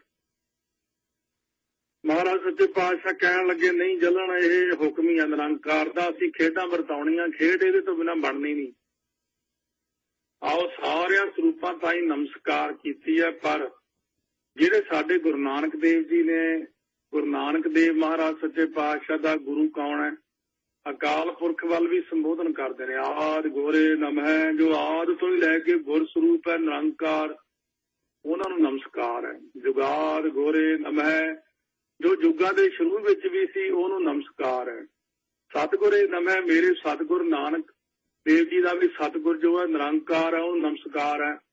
ਸ੍ਰੀ ਗੁਰਦੇਵ ਨਮਹਿ, ਜਦੋਂ ਨਿਰਗੁਣ ਸਰੂਪ ਵਿੱਚ ਹੁੰਦੇ ਨੇ, ਜਦੋਂ ਉਹ ਮਾਇਆ ਨੂੰ ਧਾਰਨ ਕਰਦੇ ਉਦੋਂ ਸ੍ਰੀ ਪਦ ਲੱਗਦਾ। ਇਸੇ ਕਰਕੇ ਚੰਡੀ ਦੀ ਵਾਰ ਦੇ ਪ੍ਰਾਰੰਭ ਵਿੱਚ ਅਰਦਾਸ ਵਿੱਚ ਇੱਕੋ ਓੰਕਾਰ ਵਾਹਿਗੁਰੂ ਜੀ ਕੀ ਫਤਿਹ ਲਿਖਿਆ, ਸ੍ਰੀ ਅੱਖਰ ਨਹੀਂ ਵਰਤਿਆ ਉੱਥੇ। ਹੁਣ ਲਿਖਣ ਲੱਗ ਪਏ, ਘਾਲਾ ਮਾਲਾ ਜਿਹਾ ਹੋ ਗਿਆ। ਹੁਣ ਕਾਫੀ ਵਿਦਵਾਨੀ ਵਾਲੀ ਕੋਈ ਗੱਲ ਨਹੀਂ ਹੈਗੀ। पर अगे चल के महाराज लिखिया श्री भगवती जी सहाय, उत्थे श्री अखर पद की वरतों की है। आओ सतगुरु महाराज सच्चे पातशाह पावन बाणी प्रारंभ करते ने। अष्टपदी का 8-8 पौड़ियां होने करके नाम अष्टपदी है। पर यदी एक पौड़ी विच 10-10 पंक्तियां होंदियां ने। 10-10 पंक्तियां 8-8 पौड़ियां, इनू कहते अष्टपदी। महाराज ने 8-8 इस तरह अष्टपदियां उच्चारण करके 8 पौड़ियां उच्चारण कीतियां। जिवें 24 अष्टपदियां ने ना, चौथे पातशाह की बाणी दियां 4 रागां विचों सिखां ने अष्टपदियां लईयां 6-6। वो लिखी 6-6 वैसे ही 4-6 24। वो 24 अष्टपदियां सिखां ने जदों जोड़ियां आपस विच तां वो सुखमना साहब पुराने सिख पढ़दे हुंदे सी। किसे किसे पोथी विच ये जिक्र आउंदा। सतगुरु महाराज सच्चे पातशाह कहंदे ने सिमरो सिमर सिमर सुख पावो। अष्टपदी नूं प्रारंभ करदे फरमाउंदे हन सतगुरु महाराज, सिमरो मन करके, सिमरो बाणी करके, सिमरो शरीर करके। सतगुरु कहते जब सिमरन करदे हो तां अंदरों मन भी उत्थे टिकिया होवे सिमरन विच। तो मान करके बाणी हुंदी जुबान करके वाहिगुरु कहना, मन करके कहना, सावधान एकाग्र चीत करके कहना। महाराज कह रहे ने 4 तरह दे नाल आपां जाप कर सकते हैं। सिमरो परा बाणी राही, सिमरो फिर सिमर शांति बाणी राही, फिर मध्यमा बाणी राही। बैखड़ी तां सिमरन विच नहीं आउंदी, वो तां मूंह नाल बोल के ही करदे। परा बाणी नाभि विच जिहड़ा जाप चलदा हुंदा, पसंती हिरदे च चलदी है, जिहड़े कंठ विच जाप चलदा है, इह मध्यमा बाणी हुंदी है। मूंह नाल जिहड़ा बोल के कहने इहनूं कहंदे वाहिगुरू। ਇਹ ਜਿਹੜਾ सतगुरु कहते सिमरो वाचक बाणी राही, सिमर फिर इहनूं कहंदे ने उपांस बाणी राही, सिमर मानस बाणी राही। सिमरो भाव वाचक मूंह द्वारा, कथा वाचक, जिवें कथा वाचक तो वाचक बाणी है। सिमरो कहंदे वाहिगुरू वाहिगुरू वाहिगुरू करके सिमरो। सिमरो फिर किवें अगे सिमर काहदे नाल महाराज कहंदे ने ਇਹਨੂੰ ਫਿਰ ਤੁਸੀਂ ਇਹ ਜਿਹੜੀ ਬਾਣੀ ਹੈ ਪਹਿਲਾਂ ਤਾਂ ਤੁਸੀਂ ਸਿਮਰਿਆ ਵਾਚਕ ਉਪਾਸ ਹੁੰਦੀ ਹੈ, ਬੁੱਲ ਬੰਦ ਨੇ, ਅੰਦਰੋਂ ਜੀਭ ਹਿਲਦੀ ਹੈ, ਕਹਿੰਦੇ ਐਵੇਂ ਸਿਮਰ ਲਓ। ਫਿਰ ਮਾਨਸ ਹੁੰਦੀ, ਮਨ ਦੇ ਨਾਲ ਸਿਮਰਨ ਕਰੋ। ਇਹਦਾ ਸੁੱਖੋ ਖੱਖੇ ਨੂੰ ਔਂਕੜ ਹੈ, ਪਾਵੋ ਆਤਮਿਕ ਸੁੱਖ ਨੂੰ ਪ੍ਰਾਪਤ ਕਰੋਗੇ ਜੇ ਤੁਸੀਂ ਸਿਮਰਨ ਕਰੋਗੇ। ਫਿਰ ਤੁਹਾਨੂੰ ਆਤਮਿਕ ਸੁੱਖ ਮਿਲੇਗਾ। क्योंकि संसार के सारे सुख जिन्ने भी मर्जी होण, पर अंदर शांति नहीं आउंदी इंसान दे, ठंड नहीं पैंदी, टिकाऊ नहीं बनता। अज भी भुलेखे विच है सारी दुनिया, मृग तृष्णा है सारियां नूं। बचपन तो लैके हरेक नूं हुंदा जे मेरे कोले आ चीज होवे, जे साडे कोल वखरा कमरा होवे, साडे कोल वखरा घर होवे, साडे कोल वखरी गड्डी होवे, मेरे को बैंक बैलेंस होवे, मेरे को सोना होवे, मेरे को चांदी होवे, जिन्ना मर्जी करी जाओ तुसी। सगल सृष्ट को राजा दुखिया, राजे बन जाओ भावें, फिर भी तुसी तड़फी जाओगे क्योंकि अंदर शांति नहीं। इत्थे सतगुरु ने पहल दी है आत्मक आनंद में। सिमरो सिमर सिमर सुख पावा। बहुत सारे लोग पावों भी करते हैं, अपने आप के ढकाते हैं, पर पावो मैं समझदा सानू हुक्म है। तुसीं पाओ पाई, सिमरन करके सुख पाओ पाई, आत्मक आनंद प्राप्त करो। साजन संत करो एहो काम, आन त्याग जपो हर नाम, सिमर सिमर सिमर सुख पावो, आप जपो अब रह नाम जपावो। सिमरो सिमर सिमर सुख पावो, साथ साथ संभाले। ये लोक परलोक संग सहाई, जगत मोहे रखवाले, गुर का बचन बसै जी नाले, जल नहीं डूबै तस्कर नहीं लेवै, भाए ना साकै जाले। निर्धन को धन अंधले कौटिक मात, दूध जैसे बाले, सागर मह बोहित पायो हर नानक करी कृपा कृपाले नाम। महाराज कहे नाम तेरा आसरा है, नाम का ही आसरा है। नंदले की टेक तेरा नाम खुंदकारा। सतगुरु कहने कल ताती ठंडा हर नाओ, सिमर सिमर सदा सुख पाओ। कहते तो बहुत ने पर मन के उत्ते साडे असर नहीं पैंदा। कई कहते कथा च बैठे बैठे मन तो बड़ा सोहना बनया हुंदा, जिन्ना चिर चुल्हे दे उत्ते पतीला कोई पिया कोई चीज पई आ उन्ना चिर पानी उबलदा रहिंदा। जदों चुल्हा बंद कर दिओ पानी ठंडा हुंदा हुंदा बिल्कुल ठंडा हो जाता। जिन्ना चिर संगत विच बैठे आ उन्ना चिर मन बनदा रहिंदा बनदा रहिंदा बनदा रहिंदा, बाहर निकल के मन बिगड़ जाता। सतगुरु महाराज जी ये जिहड़ा तुसीं आप जी ने बचन कीता कि सिमरो सिमर सिमर सुख पावो, इहदा लाभ की हुंदा सिमरन करन नाल? हर वक्त आपां याद करी जाइए याद करी जाइए। सतगुरु महाराज सच्चे पातशाह कहंदे ने कल कलेश तन माहे मिटावो। कल कलयुग दे जिहड़े कलेश ने, कल ये कल्पना लगी रहिंदी हर वक्त मन नूं, राग द्वेष विद्या असमता अभिनिवेश, क्लेश ने पंज। इन्हां पंजां कलेशां नूं शरीर विचों मिटावो, दूर करो। पंज कलेश ने आपां नूं हर वक्त चिंबड़े होए। राग हुंदा बिना कारण तो ही साडा किसी नाल ऐਵੇਂ मोह हो जाना। द्वेष हुंदी है कई बंदे आपां नूं ही भैड़े लगण लग जांदे ने, उन्हां नूं आपां ईर्खा ही करी जांदे हां। ये बंदे दे सुभाਅ जिहड़ा घटिया बंदे उन्हां दे सुभाਅ दसदा है महाराज सच्चे पातशाह। वो दसदे भी सुभाਅ अविद्या, जिहड़ा अविद्या हुंदी है साडे अंदर जिहड़ी जोत है, वो जोत दा ज्ञान ना होण करके, अज्ञानता दा अंधेरा होण करके विद्या है साडे विच। बहुते बंदियां ते नहीं पता कि साडे अंदर परमात्मा दी जोत है, वो अविद्या विच ही रहिंदे ने। नास्तिक जे, होर इस तरह दे रुखे जे, टेढ़े जे, इस अविद्या करके उन्हां विच कलेश एक होर खड़ा हो जाता, असमता।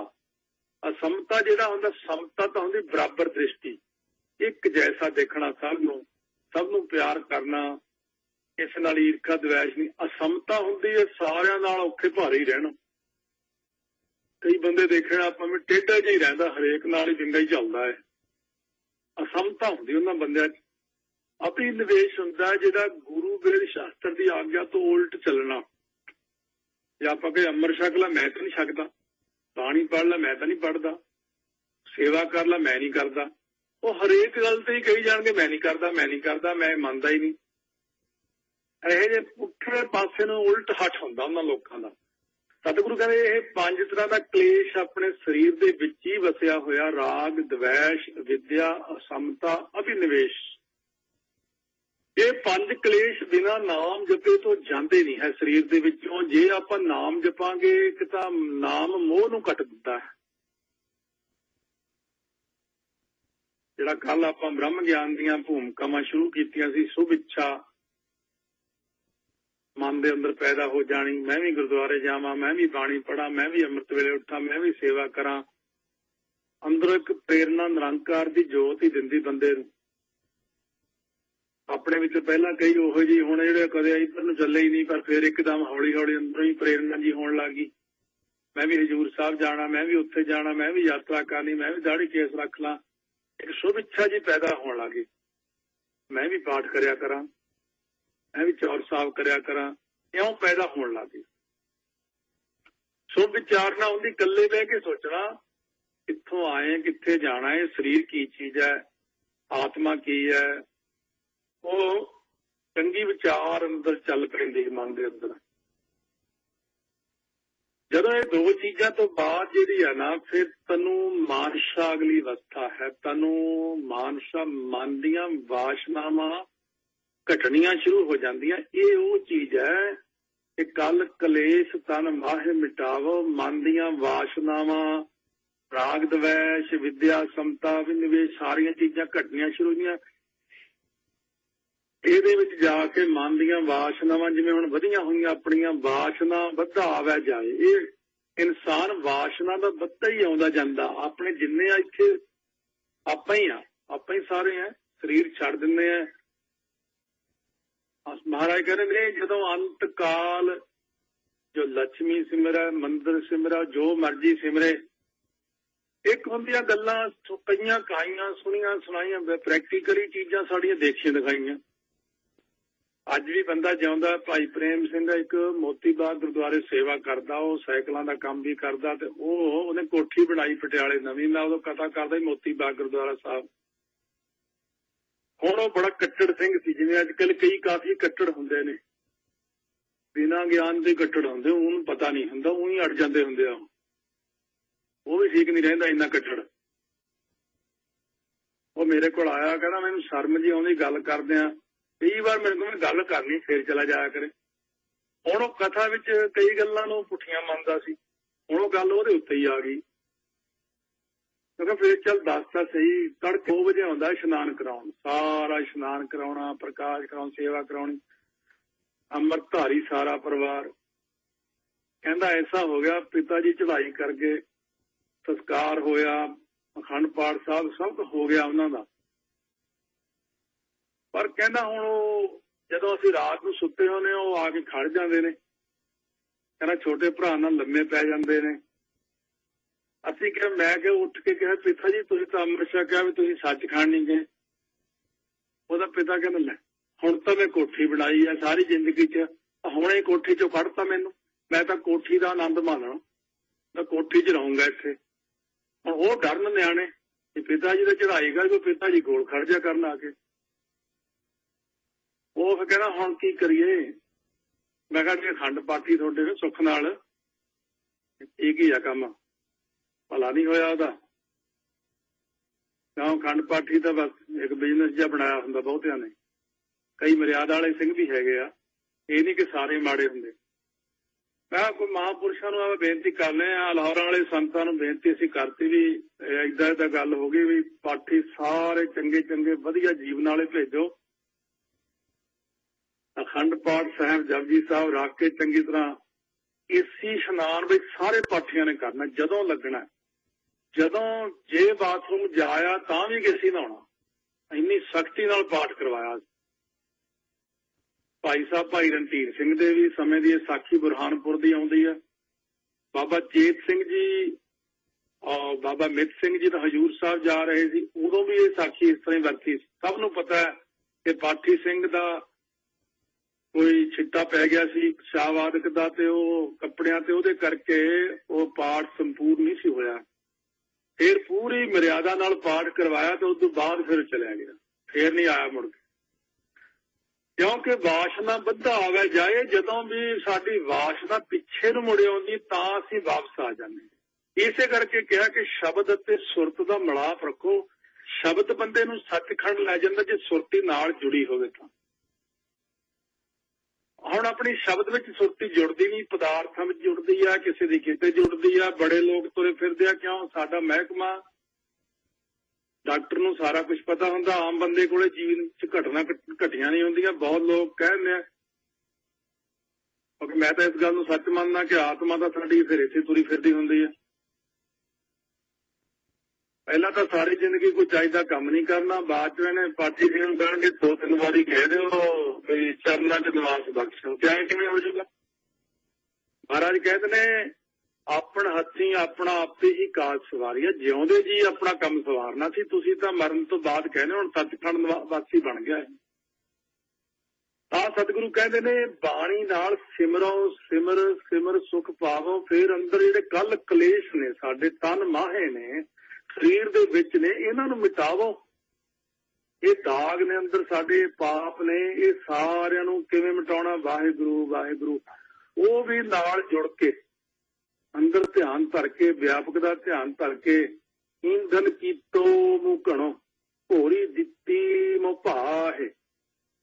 ਕਹਿੰਦੇ ਬਹੁਤ ਸਾਰੀਆਂ ਲੱਕੜਾਂ ਜਿੰਨੀਆਂ ਮਰਜ਼ੀ ਪਈਆਂ ਹੋਣ, ਉਹਨਾਂ ਨੂੰ ਇੱਕ ਤੀਲੀ ਲਾ ਦਿਓ, ਸਾਰੀਆਂ ਕੁਇੰਟਲਾਂ ਦੇ ਹਿਸਾਬ ਨਾਲ, ਟਨਾਂ ਦੇ ਹਿਸਾਬ ਨਾਲ ਲੱਕੜਾਂ ਸੜ ਕੇ ਸੁਆਹ ਹੋ ਜਾਂਦੀਆਂ। ਇਸੇ ਤਰ੍ਹਾਂ ਹੀ ਕੀਰਤਨ ਸਿਮਰਨ ਬਾਣੀ ਵਿੱਚ ਇੰਨੀ ਤਾਕਤ ਹੈ ਕਿ ਬਾਣੀ ਸਾਰੇ ਪਾਪਾਂ ਨੂੰ ਸਾੜਨ ਲਈ ਸਮਰੱਥ ਹੈ। ਘੋਰ ਦੁੱਖਾਂ अनक हत्यं जन्म दरिद्रं महामिख्यातं मिटंत सगल सिमरंत हर नाम नानक जैसे पावक काष्ट भस्मं क्रोध।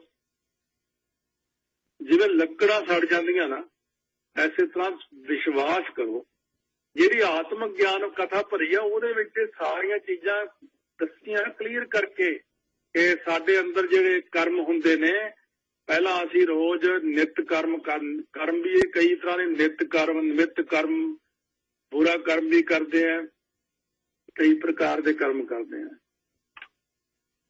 पर इहदे विच जिहड़ा असीं एक कर्म वो करते हैं जिहड़ा रोज कर्म करते हैं किरेमान कर्म फिर जमा हो जाते उन्हें फिर संचित कर्म कहते ने फिर उसकी परालब्ध बन जाती है। जिहड़े हुण अपने अंदर कर्म पे ने इस वक्त भी पे है पिछले कर्म इउं पे ने जिवें एक किसी चीज विच दाणे संभाल के रखे होण ते दाणे धरती ते खिलार दो उग जाते ने। कर्म साडा इदां उगदा रहिंदा है।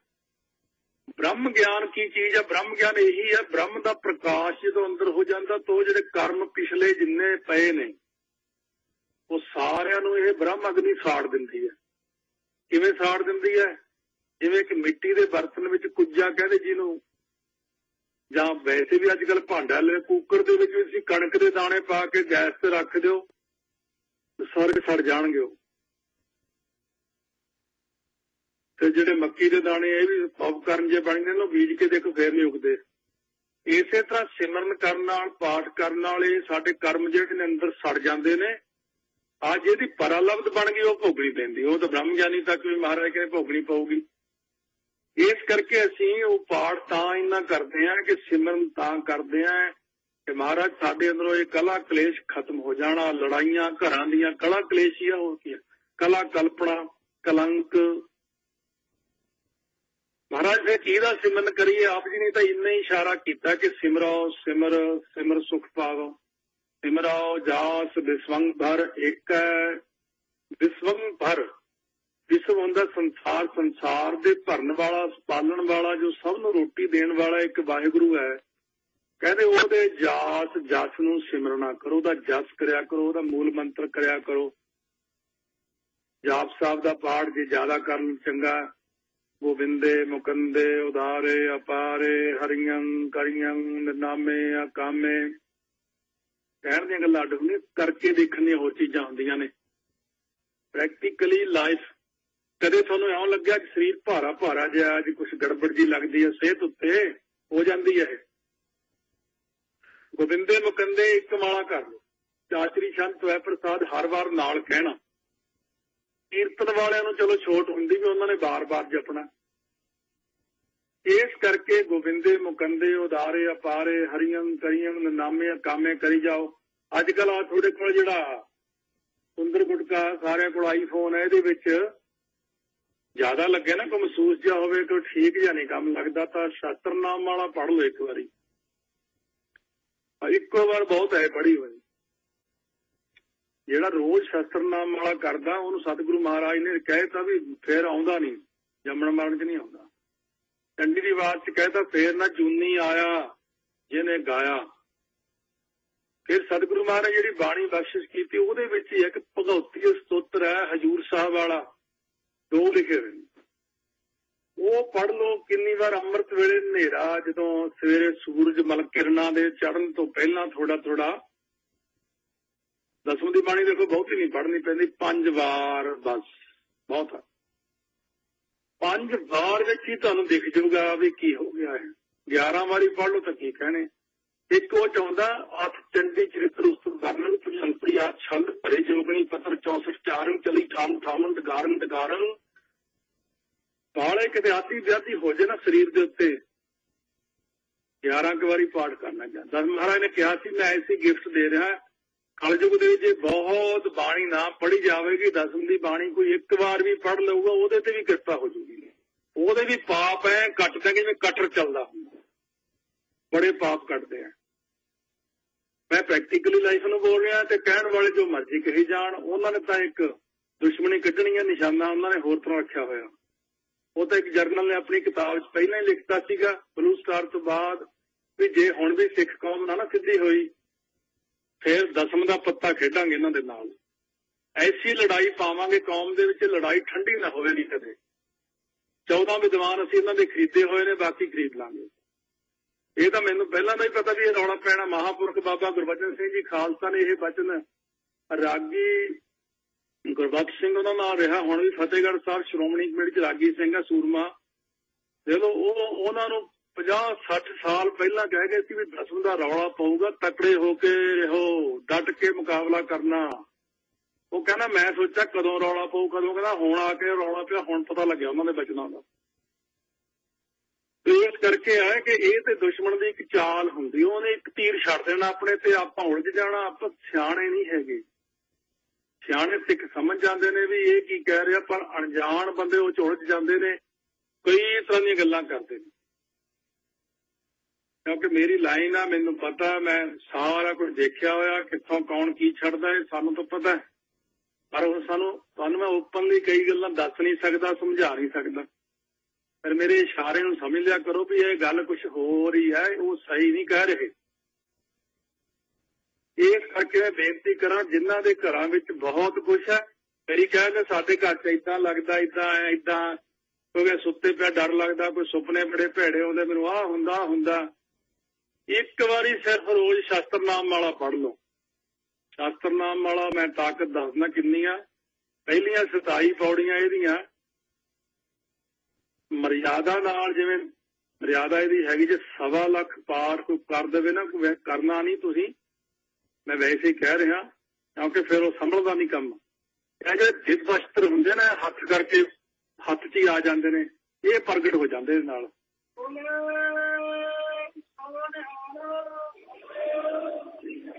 ਜੇ ਇਹਦਾ 32 ਵਾਰੀ ਪਾਠ ਰੋਜ਼ ਕਰ ਦੋ ਨਾ, ਮੈਂ ਤਾਂ ਨਹੀਂ ਚੀਜ਼ਾਂ ਦੱਸਦਾ, ਤੁਸੀਂ ਹੈ ਕਿ ਨਿਆਣੇ ਤੁਸੀਂ ਪੰਗੇ ਲੈਣ ਲੱਗ ਜਾਣੇ ਆ। ਫਿਰ ਤੁਸੀਂ ਫੋਨ ਕਰੋਗੇ, ਉਹ ਲੱਭੋ ਹੁਣ ਕਿੱਥੇ ਆ, ਤਾਂ ਜੀ ਪੰਗਾ ਜਿਹੀ ਪੈ ਗਿਆ। ਤਾਂ ਮੈਂ ਤੁਹਾਨੂੰ ਇਹ ਕਿਹਾ ਵੀ ਇੱਕ ਵਾਰ ਸਿਰਫ ਪੜ੍ਹ ਲਓ ਬਸ।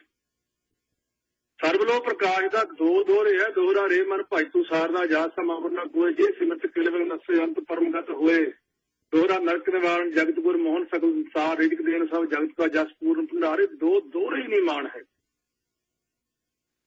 ਮਹਾਰਾਜ ਨੇ ਜਿਹੜਾ ਉਚਾਰਨ ਕੀਤਾ ਨਾ ਲਾਸਟ ਚੌਪੀ ਸਾਹਿਬ ਚਲਿੱਤਰਾਂ ਦੀ, 405ਵੇਂ ਚਲਿੱਤਰ ਜਮਾਣੀ ਹੈ ਇਹ। ਚੌਪੀ ਸਾਹਿਬ ਐਂਡ ਤੇ ਜਾ ਕੇ ਉਚਾਰਨ ਕੀਤੀ, ਹਮਰੀ ਕਰੋ ਹਾਥ ਦਰ ਇੱਛਾ।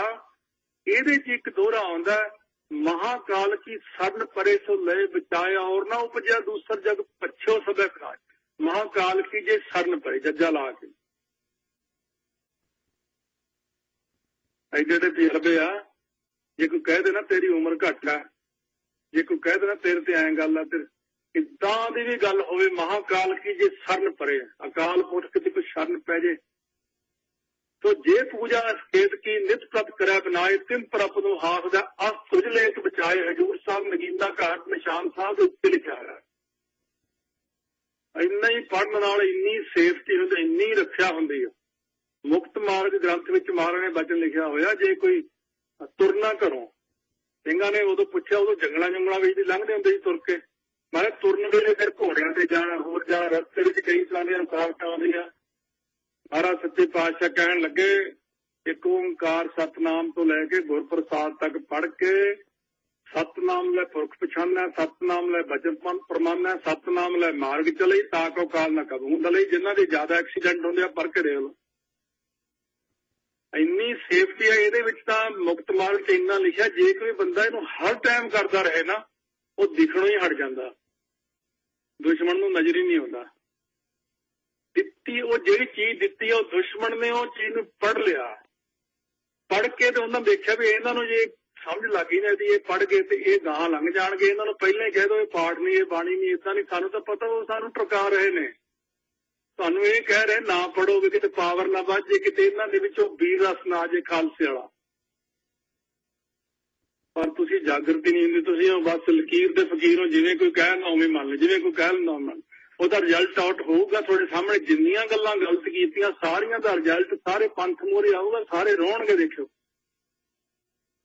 ਰਿਜ਼ਲਟ ਹੋਊਗਾ ਆਊਟ। ਕਿਉਂਕਿ ਗਲਤੀਆਂ ਕੀਤੀਆਂ ਹੋਈਆਂ ਭੁਗਤਣੀਆਂ ਪੈਣਗੀਆਂ ਸਾਰਿਆਂ ਨੂੰ।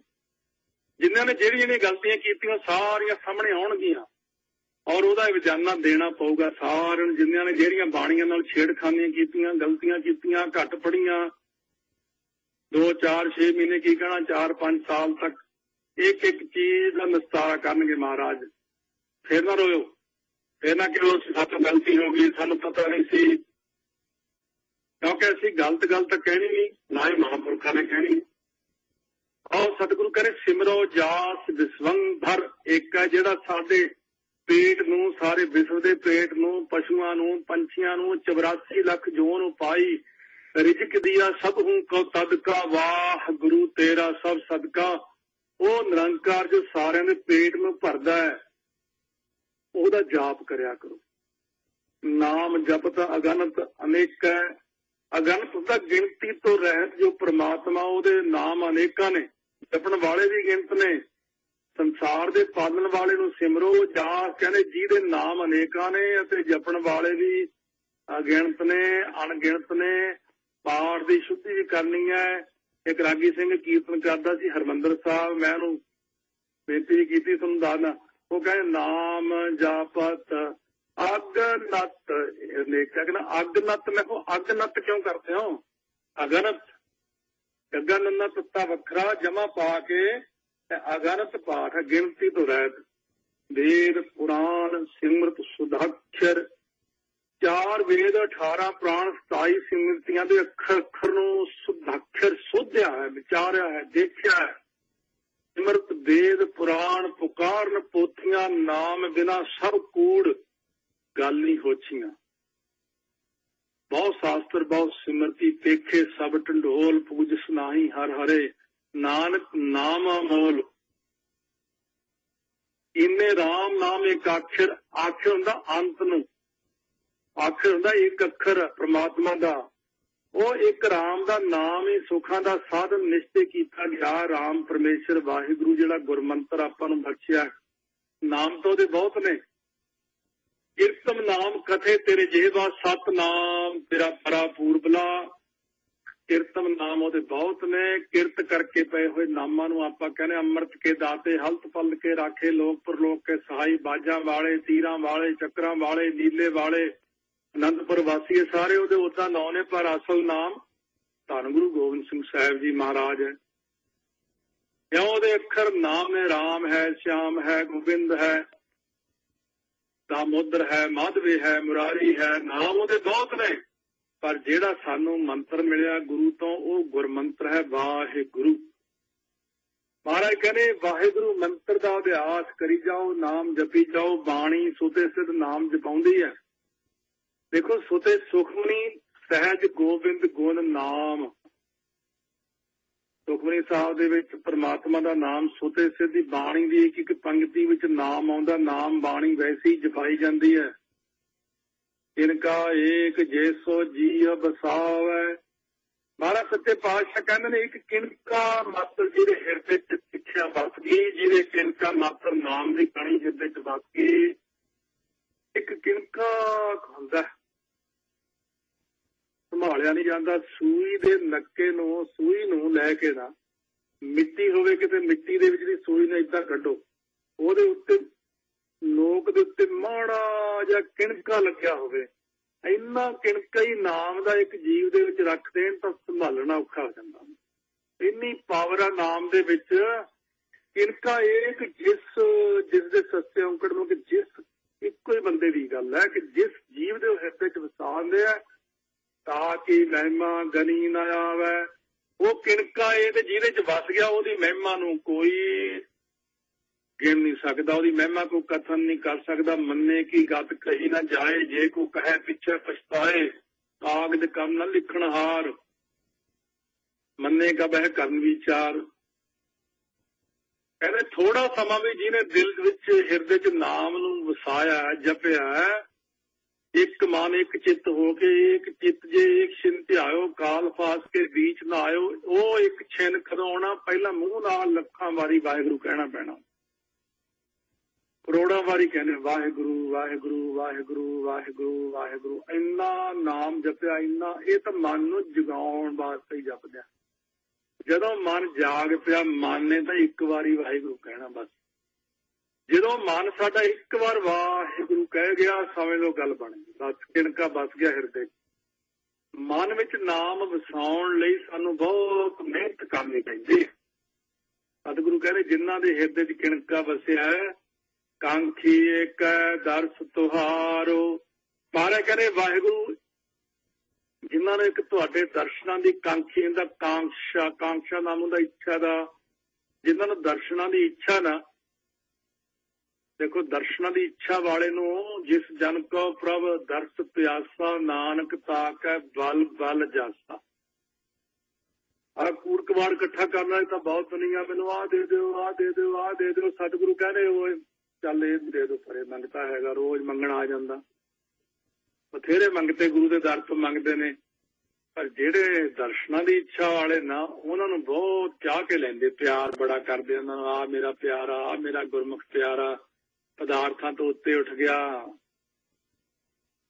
ਉਹ ਵੀ ਸੱਤਾਂ ਭੂਮਿਕਾ 'ਚ ਆਵੇਗੀ ਅਵਸਥਾ। ਅੱਜ ਤਾਂ ਹਾਲੇ ਆਪਾਂ ਇੱਕ ਤੀਜੀ ਭੂਮਿਕਾ ਨੂੰ ਹੀ ਕਥਨ ਕੀਤਾ ਕਿ ਸਾਰੇ ਮੋਹ ਮਿਟ ਜਾਂਦਾ ਜਿਨ੍ਹਾਂ ਦੇ ਅੰਦਰੋਂ ਮਹਾਰਾਜ ਦੀ ਕਿਰਪਾ ਹੋ ਜਾਂਦੀ, ਜਿਨ੍ਹਾਂ ਵਾਸ਼ਨਾ ਮਨ ਦੇ ਵਿੱਚੋਂ ਇਉਂ ਮਿਟ ਜਾਂਦੀ ਹੈ, ਬਸ ਭੁੱਲ ਜਾਂਦਾ ਹਰੇਕ ਚੀਜ਼ ਨੂੰ। ਮਨ ਸੁੰਨ ਦਸ਼ਾ ਵਿੱਚ ਇਹ ਕੀ ਅਵਸਥਾ ਹੁੰਦੀ ਹੈ, ਵਾਸ਼ਨਾ ਮਿਟ ਜਾਣੀ। ਜਿਵੇਂ ਕਦੇ ਕਦੇ ਆਪਾਂ ਜੋ ਪੈਂਦੇ ਆ ਨਾ ਸੌਂਦੇ ਆ, ਆਪਾਂ ਨੂੰ ਇੰਨੀ ਨੀਂਦ ਆਉਂਦੀ ਆ ਕੋਈ ਸੁਪਨਾ ਨਹੀਂ ਆਉਂਦਾ ਆਪਾਂ ਨੂੰ। ਔਰ ਉੱਠ ਕੇ ਆਪਾਂ ਕਹਿੰਦੇ ਅੱਜ ਇੰਨੀ ਨੀਂਦ ਆਈ ਕੋਈ ਸੁਪਨਾ ਵੀ ਨਹੀਂ ਆਇਆ। ਉਹੀ ਦਸ਼ਾ ਹੈ, ਇਹ ਜਿਉਂਦੇ ਹੋਏ ਦਸ਼ਾ ਬਣ ਜਾਂਦੀ ਹੈ। ਪਦਾਰਥ ਹੀ ਭੁੱਲ ਜਾਂਦੇ ਨੇ, ਬਸ ਉਹ ਗੱਲ ਹੀ ਖਤਮ ਹੋ ਜਾਂਦੀ ਹੈ। ਫੁਰਨੇ ਵਿਸ਼ੇ ਵਾਸ਼ਨਾ ਸਭ ਮਿਟ ਜਾਂਦੀਆਂ ਨੇ। ਜਿਨ੍ਹਾਂ ਦੇ ਮਨਾਂ ਵਿੱਚ ਸਿਰਫ ਦਰਸ਼ਨ ਦੀ ਪਿਆਸ ਹੈ, ਨਾਨਕ ਊਨ ਸੰਗ ਮੋਹੇ ਉਧਾਰੋ। ਮਹਾਰਾਜ ਉਹਨਾਂ ਦੇ ਨਾਲ ਸੰਗ ਬਖਸ਼ ਦਿਓ ਮੇਰਾ ਵੀ, ਮੈਨੂੰ ਮੇਲ ਕਰਾ ਦਿਓ, ਕਿਉਂਕਿ ਮੈਨੂੰ ਪਤਾ ਹੋਵੇ ਜੇ ਗੁਰਮੁਖਾਂ ਦੇ ਨਾਲ ਮਿਲ ਕੇ ਮੇਰਾ ਭਲਾ ਹੋਵੇ, ਉਹਨਾਂ ਦੇ ਨਾਲ ਮਿਲ ਕੇ ਮੇਰੇ ਉੱਤੇ ਮਹਾਰਾਜ ਕਿਰਪਾ ਹੋਵੇ। ਸੁਖ ਮਨੀ ਸੁਖ ਅੰਮ੍ਰਿਤ ਪ੍ਰਭ ਨਾਮ, ਭਗਤ ਜਨਾ ਕੈ ਮਨ ਵਿਸਰਾਮ ਰਹਾਉ। ਇਹ ਰਹਾਉ ਦੀਆਂ ਪੰਕਤੀਆਂ ਸਤਿਗੁਰੂ ਮਹਾਰਾਜ ਸੱਚੇ ਪਾਤਸ਼ਾਹ ਨੇ 10 ਪੰਕਤੀਆਂ ਤੋਂ ਵੱਖਰੀਆਂ ਉਚਾਰਨ ਕੀਤੀਆਂ ਨੇ। ਸੁਖਮਨੀ ਸਾਹਿਬ ਦੀ ਮਹਿਮਾ, ਸੁਖਮਨੀ ਸਾਹਿਬ ਦਾ ਨਾਮ ਮਹਾਰਾਜ ਸੱਚੇ ਪਾਤਸ਼ਾਹ ਨੇ ਬਖਸ਼ਿਸ਼ ਕੀਤਾ। ਬਾਕੀ ਸਾਰੇ ਵਿੱਚ ਇਹਦਾ ਸਤੀਕ ਹੈ। ਮਹਾਰਾਜ ਸੱਚੇ ਪਾਤਸ਼ਾਹ ਕਹਿੰਦੇ ਨੇ ਇਸ ਵਿੱਚ ਸੁਖ ਸਰੂਪ ਪ੍ਰਮਾਤਮਾ ਦਾ ਨਾਮ ਅੰਮ੍ਰਿਤ ਹੋਣ ਕਰਕੇ ਇਹਦਾ ਨਾਮ ਸੁਖਮਨੀ ਸਾਹਿਬ ਰੱਖਿਆ। ਇਹ ਸੁੱਖਾਂ ਦੀ ਪਰਛੱਤੀ ਹੈ, ਸੁੱਖਾਂ ਦੀ ਮਣੀ ਹੈ। ਕਹਿੰਦੇ ਜਿਵੇਂ ਲੋਕ ਘਰਾਂ ਦੇ ਵਿੱਚ ਪਰਛੱਤੀ ਬਣਾਉਂਦੇ ਨਾ ਸੁੱਖਾਂ ਦੀ, ਸਮਾਨ ਰੱਖਣੇ, ਸੁੱਖ ਹੀ ਸੁੱਖ ਭਰੇ ਪਏ ਨੇ। ਸੁੱਖ ਮਨੀ ਮਤਲਬ ਕਿ ਮਨ ਨੂੰ ਸੁੱਖ ਦੇਣ ਵਾਲੀ। ਜਿਹੜੀ ਤੁਹਾਡੀ ਸੰਸਾਰਕ ਮਨੀ ਹੈ ਉਧਰ ਲਾ ਲਈਏ ਜੇ, ਉਹ ਤਾਂ ਦੁੱਖ ਮਨੀ ਹੈ ਨਾ, ਮਨੀ ਮਾਇਆ ਮਮਤਾ ਮੋਹਣੀ, ਉਹ ਦੁੱਖ ਮਨੀ ਹੈ, ਇਹ ਸੁੱਖ ਮਨੀ ਹੈ। ਇਹ ਮਨੀ ਸੁੱਖ ਨਹੀਂ, ਇਹ ਨਾਮ ਧਨ ਹੈ। ਇਹ ਨਾਮ ਧਨ ਜੇ ਲਾ ਲਈ ਉਧਰ ਕਾਚਾ ਧਨ ਸੰਤੈ ਮੂਰਖ ਗਾਵਾਰ, ਉਹ ਦੁੱਖ ਮਨੀ ਸੰਸਾਰ ਦੀ, ਇਹ ਸੁੱਖ ਮਨੀ। ਮਹਾਰਾਜ ਸੱਚੇ ਪਾਤਸ਼ਾਹ ਕਹਿੰਦੇ ਨੇ ਇਹਦੇ ਮੰਨਣ ਨਾਲ ਸਾਰੇ ਹੀ ਸੁੱਖ ਪ੍ਰਾਪਤ ਹੁੰਦੇ ਨੇ। ਭਗਤੀ ਰੂਪ ਖੰਡ, ਪ੍ਰੇਮ ਰੂਪ ਘਿਓ ਤੇ ਗਿਆਨ ਰੂਪ ਮੈਦਾ ਇਹਦੇ ਵਿੱਚ ਮਹਾਰਾਜ ਨੇ ਬਖਸ਼ਿਸ਼ ਕੀਤਾ ਹੋਇਆ। ਜਿਹੜੇ ਸੱਪ ਦੇ ਸਿਰ ਵਿੱਚ ਮਣੀ ਪ੍ਰਕਾਸ਼ਦੀ ਨੇ ਉਹ ਸੁੱਖਾਂ ਦੇ ਪ੍ਰਕਾਸ਼ਨ ਵਾਲੀ ਹੈ। ਇਸ ਵਾਸਤੇ ਇਹਦਾ ਨਾਮ ਸੁਖਮਨੀ ਹੈ। ਜਿਵੇਂ ਪ੍ਰਤੱਖ ਮਣੀ ਡੱਬੇ ਵਿੱਚ ਸੰਭਾਲ ਕੇ ਰੱਖੀ ਦੀ ਹੈ, ਇਵੇਂ ਸੁਖਮਨੀ ਉਹ ਬਾਣੀ ਭਗਤ ਜਨਾਂ ਦੇ ਮਨ ਵਿੱਚ ਵਾਸਾ ਕਰਦੀ, ਵਿਸ਼ਰਾਮ ਕਰਦੀ ਹੈ ਤੇ ਮਨ ਵਿੱਚ ਵਿਸ਼ਰਾਮ ਹੁੰਦਾ, ਟਿਕਾਓ ਪ੍ਰਾਪਤ ਹੋ ਜਾਂਦਾ ਹੈ। ਸੱਪ ਦੀ ਮਣੀ ਦੀ ਗੱਲ ਆਈ, ਅੱਜ ਸਿੱਖ ਚੈਨਲ ਤੇ ਪ੍ਰਿੰਸ ਗੁਰਪ੍ਰੀਤ ਸਿੰਘ ਉਹਦਾ ਨਾਮ ਆ ਰਿਹਾ ਸੀ, ਉਹ ਇੰਡੀਆ ਰਹਿੰਦਾ ਹੁਣ। ਅਸੀਂ ਜਦੋਂ ਇਕੱਠੇ ਸੀ ਨਾ ਉੱਥੇ ਇਟਲੀ, ਮੈਨੂੰ ਪ੍ਰਿੰਸ ਨੇ ਇਹ ਗੱਲ ਦੱਸੀ, ਕਹਿੰਦਾ ਇੱਥੇ ਨਾ ਤੂੰ ਮਣੀ ਦੀ ਗੱਲ ਮੈਂ ਕਥਾ 'ਚ ਕੀਤੀ, ਕਹਿੰਦਾ ਗਿਆਨੀ ਜੀ ਇੱਥੇ ਨਾ ਇੱਕ ਗਊਆਂ ਦਾ ਵਾੜ ਆ ਬੜਾ ਪੁਰਾਣਾ, ਉੱਥੇ ਆਪਣੇ ਬੰਦੇ ਕੰਮ ਕਰਦੇ ਨੇ। ਕਹਿੰਦਾ ਉੱਥੇ ਇੱਕ ਸੱਪ ਨਿਕਲਦਾ ਰਾਤ ਨੂੰ, ਉਹ ਆਪਣੀ ਮਣੀ ਰੱਖਦਾ ਤੇ ਇੰਨੀ ਲਾਈਟ ਹੋ ਜਾਂਦੀ, ਕਹਿੰਦਾ ਉੱਥੇ ਫਿਰ ਉਹ ਕਹਿੰਦਾ ਬੈਠਾ ਬੜਾ ਖੁਸ਼ ਰਹਿੰਦਾ, ਕੀੜੇ ਕੂੜੇ ਖਾਂਦਾ, ਪਤਾ ਨਹੀਂ ਕੀ ਕਰਦਾ। ਕਹਿੰਦਾ ਉੱਥੇ ਉਹ ਕਈਆਂ ਨੇ ਦੇਖਿਆ ਅੱਜ ਤੱਕ। ਮੈਂ ਕਿਹਾ ਪ੍ਰਿੰਸ ਜੇ ਤੂੰ ਇੱਕ ਉਪਕਾਰ ਕਰੇ ਯਾਰ, ਉੱਥੇ ਨਾ ਕੈਮਰਾ ਲੈ ਜਾਓ, ਚੋਰੀ ਕੈਮਰਾ ਲਾਓ ਤੇ ਆਪਾਂ ਉਹ ਸੱਪ ਦੀ ਨਾ ਵੀਡੀਓ ਬਣਾਈਏ, ਆਹ ਸਿੱਖ ਚੈਨਲ ਤੇ ਦਈਏ ਆਪਾਂ, ਲੋਕ ਦੇਖਣ ਤਾਂ ਸਹੀ ਵੀ ਹਾਂ ਸੱਪ ਦੀ ਮਣੀ ਹੁੰਦੀ ਵੀ ਹੈ। मैं हुण भी उन्होंने कहा सी आउण लग्या, मैं कहा बनाई ने कहना ज्ञानी जी इन्ना चलाक है तो पता लग जाता क्योंकि इच्छाधारी है। कहना असीं बड़ी बार कैमरा लाया करो निकलने ही नहीं, जिन्नी बार कहना बंदा लुक के बैठा बाहर ही नहीं आया। मैं कहा सीसीओ ला दो, दूजे कैमरे ला दो, पक्के ही फिट कर दो। कहना खबर है उन्होंने पता ही लग जाए इन्होंने दूजे कैमरे लाते वो आउंदा ही नहीं।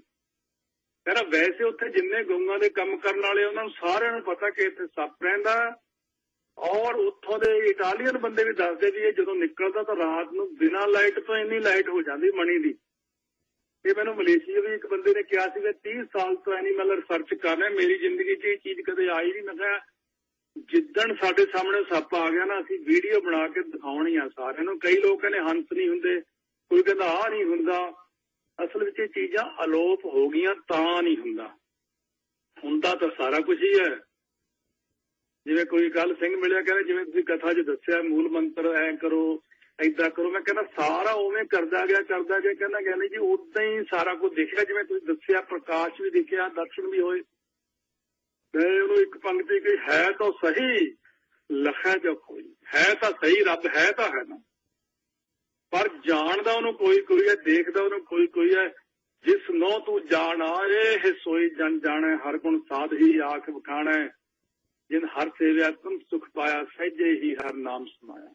ਇਸ ਕਰਕੇ ਸਤਿਗੁਰੂ ਮਹਾਰਾਜ ਨੇ ਆਪਣੇ ਤੇ ਬਖਸ਼ਿਸ਼ ਕੀਤੀ ਹੈ।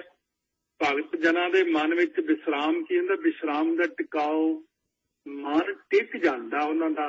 ਸੁਖਮਨੀ ਸਾਹਿਬ ਦਾ ਪਾਠ ਜੇ ਤੁਸੀਂ ਕਹੋ ਕੋਈ ਟਾਈਮ ਨਹੀਂ, ਤੁਸੀਂ ਵੈਸੇ ਕਰਦੇ ਵੀ ਕੀ ਹੋ? ਜੇ ਤੁਸੀਂ ਗੱਲ ਕਰੋ ਟਾਈਮ ਨਹੀਂ, ਕੱਪੜੇ ਧੋ ਲਏ, ਆਓ ਕਰ ਲਏ, ਪਾ ਲਏ, ਖਾ ਲਿਆ, ਬਣਾ ਲਿਆ, ਸੌ ਲਿਆ, ਇਹਦੀ ਕੋਈ ਵੈਲਿਊ ਹੈ ਭਲਾ ਦੀ ਗੱਲ ਦੀ?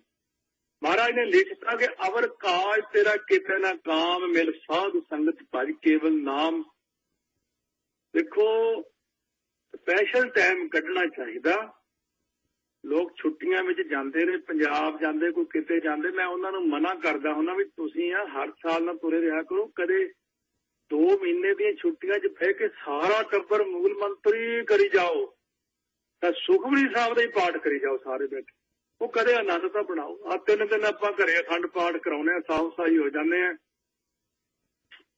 ਲੜੀਵਾਰ ਪਾਠ ਚੱਲਣ 2-3 ਮਹੀਨੇ ਪਾਠ ਕਰਕੇ ਦੇਖੋ। 2-3 ਮਹੀਨੇ ਸੁਖਮਨੀ ਸਾਹਿਬ, ਕੋਈ ਜਪਜੀ ਸਾਹਿਬ, ਕੋਈ ਗੁਰਮੰਤਰ, ਕੋਈ ਮੂਲ ਮੰਤਰ ਕਰਕੇ ਤਾਂ ਦੇਖੋ। 2-4 ਮਹੀਨੇ ਲਗਾਤਾਰ ਛੁੱਟੀਆਂ ਕਰਕੇ ਮਿਹਨਤ ਕਰਨੀ ਪੈਂਦੀ ਹੈ। ਇਹਨੂੰ ਹੀ ਤਪੱਸਿਆ ਕਹਿੰਦੇ ਆ, ਇਸੇ ਨੂੰ ਅਭਿਆਸ ਕਹਿੰਦੇ। ਹੋਰ ਤਪੱਸਿਆ ਅਭਿਆਸ ਹੁੰਦਾ ਕੀ ਚੀਜ਼? ਉਹ ਤਪੱਸਿਆ ਕਿਹਨੂੰ ਕਹਿੰਦੇ ਆ? ਇਸ ਕਰਕੇ ਸਤਿਗੁਰੂ ਮਹਾਰਾਜ ਕਹਿੰਦੇ ਨੇ ਭਾਈ ਤੁਸੀਂ ਇਹ ਅਭਿਆਸ ਕਰੋ। ਜੇ ਤੁਸੀਂ ਸਿਮਰਨ ਕਰੋਗੇ ਤਾਂ ਤੁਹਾਨੂੰ ਇੰਨਾ ਕੁਝ ਮਿਲੇਗਾ, ਇੰਨਾ ਕੁਝ ਮਿਲੇਗਾ ਜਿਹੜਾ ਸਤਿਗੁਰੂ ਕੱਲ ਦੱਸਣਗੇ ਆਪਾਂ ਨੂੰ। ਤੇ ਜੇ ਸਿਰਫ ਵਾਹਿਗੁਰੂ ਮੰਤਰ ਦਾ ਅਭਿਆਸ ਕਰੋ, ਲੋਕ ਕੀ ਕਹਿੰਦੇ ਵਾਹਿਗੁਰੂ ਵਾਹਿਗੁਰੂ ਕਰਨ ਨਾਲ ਕੀ ਹੋ ਜਾਏਗਾ, ਕੀ ਮਿਲੇਗਾ ਵਾਹਿਗੁਰੂ ਵਾਹਿਗੁਰੂ ਕਰਨ ਨਾਲ? ਉਹ ਗੁਰੂ ਸਾਹਿਬ ਨੇ ਤਾਂ ਸਾਰੀਆਂ ਅਸ਼ਟਪਦੀਆਂ ਹੀ ਲਿਖਤੀਆਂ, ਮਿਲੇਗਾ ਮਿਲੇਗਾ ਮਿਲੇਗਾ ਮਿਲੇਗਾ। ਤੁਸੀਂ ਇਹ ਦੱਸੋ ਵੀ ਕੀ ਨਹੀਂ ਮਿਲੇਗਾ? ਸਭ ਕੁਝ ਮਿਲੇਗਾ ਜੋ ਸਿਮਰਨ ਕਰੇਗਾ, ਜੋ ਗੁਰੂ ਦੇ ਬਾਣੀ ਨੂੰ ਪੜ੍ਹੇਗਾ। ਸਤਿਗੁਰੂ ਸਾਰਾ ਕੁਝ ਬਖਸ਼ਿਸ਼ ਕਰਨਗੇ। ਦੁਨੀਆ ਦੇ ਮਗਰ ਨਾ ਲੱਗੋ, ਆਪਣਾ ਖੁਦ ਦਾ ਪ੍ਰੈਕਟੀਕਲ ਕਰਕੇ। ਮੈਂ ਕਹੇਗਾ ਮਗਰ ਨਹੀਂ ਲੱਗਦਾ, ਜੋ ਮਰਜ਼ੀ ਕੋਈ ਕਹੀ ਜਾਵੇ। ਮੈਂ ਉਸ ਬਾਣੀ ਦੇ ਪਹਿਲਾਂ ਖੁਦ ਪ੍ਰੈਕਟੀਕਲ ਕਰਦਾ, ਆ ਪੜ੍ਹ ਕੇ ਦੇਖਦਾ। ਮੈਂ ਤੁਹਾਨੂੰ ਕਥਾ 'ਚ ਦੱਸਿਆ ਵੀ ਹੋਗੀ ਆ 5 ਜਾਪ ਸਾਹਿਬ ਕਰਕੇ ਦੇਖ ਲਓ, 5 ਆਨੰਦ ਸਾਹਿਬ ਵੀ ਕਰਕੇ ਦੇਖ ਲਓ, 5 ਸੁਖਮਨੀ ਸਾਹਿਬ ਵੀ ਕਰਕੇ ਦੇਖ ਲਓ। ਮੈਂ ਕੀਤੇ ਹੋਏ ਸਾਰੇ ਦਾ ਪਾਠ ਔਰ ਬਹੁਤ ਬਖਸ਼ਿਸ਼। ਮੈਂ ਤਾਂ ਆਨੰਦ ਸਾਹਿਬ ਦੀ ਇੱਕ ਤੁਕ ਪੜ੍ਹ ਲਓ ਨਾ ਰੋਜ਼ 100 ਵਾਰੀ। ਆਨੰਦ ਭਇਆ ਮੇਰੀ ਮਾਏ ਸਤਿਗੁਰੂ ਮੈਂ ਪਾਇਆ। ਮਨ ਦੀ ਦਸ਼ਾ ਕਿੰਨੀ ਖਰਾਬ ਹੋਵੇ ਨਾ, ਇਹ ਪਹਿਲੀ ਪੌੜੀ ਨਾਲ ਹੀ ਮਨ ਦੀ ਦਸ਼ਾ ਠੀਕ ਹੋ ਜਾਂਦੀ। ਮਨ ਵਧੀਆਂ ਵਧਾਈਆਂ। ਉਹ ਜਿਹਦਾ ਮਨ ਥੱਲੇ ਜਿਹਨੂੰ ਡਿੱਗਦਾ ਨਾ, ਉਹਦਾ ਮਨ ਵਧਾਈਆਂ ਤੋਂ ਵਧਾਈਆਂ ਵੱਜਣ ਲੱਗ ਖੁਸ਼ ਹੋ ਜਾਂਦਾ। ਮਨ ਸੋਗ ਵਿੱਚੋਂ ਨਿਕਲ ਜਾਂਦਾ ਬੰਦਾ ਬਾਣੀ ਪੜ੍ਹ ਕੇ। ਇਸ ਕਰਕੇ ਸਾਰੇ ਜਾਣੇ ਬਾਣੀ ਦੇ ਨਾਲ ਜੁੜੋ। ਆਓ ਸਤਿਗੁਰੂ ਨੇ ਬਹੁਤ ਕਿਰਪਾ ਕੀਤੀ ਹੈ, ਬਖਸ਼ਾਂ ਕੀਤੀਆਂ। ਹੁਣ ਜੋ ਹੁਕਮ ਹੋਇਆ, ਸਿਮਰੋ ਸਿਮਰ ਸਿਮਰ ਸੁਖ ਪਾਵੋ, ਕਲ ਕਲੇਸ਼ ਤਨ ਮਾਹਿ ਮਿਟਾਓ। ਵਾਹਿਗੁਰੂ ਵਾਹਿਗੁਰੂ ਵਾਹਿਗੁਰੂ ਵਾਹਿਗੁਰੂ ਵਾਹਿਗੁਰੂ ਵਾਹਿਗੁਰੂ।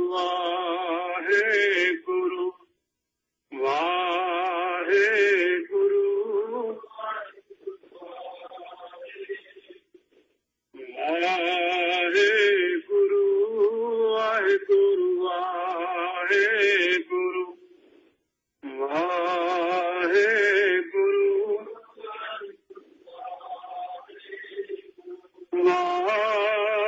ਵਾਹਿਗੁਰੂ ਵਾਹਿਗੁਰੂ ਵਾਹਿਗੁਰੂ ਧੰਨ ਵਾਹਿਗੁਰੂ ਵਾਹਿਗੁਰੂ ਵਾਹਿਗੁਰੂ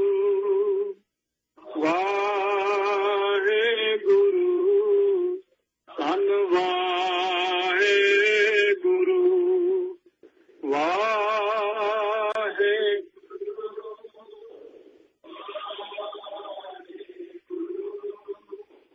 ਵਾਹਿਗੁਰੂ ਧੰਨ ਵਾਹਿਗੁਰੂ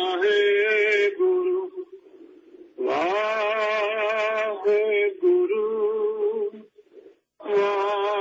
ਵਾਹਿਗੁਰੂ ਵਾਹਿਗੁਰੂ ਧੰਨ ਵਾਹਿਗੁਰੂ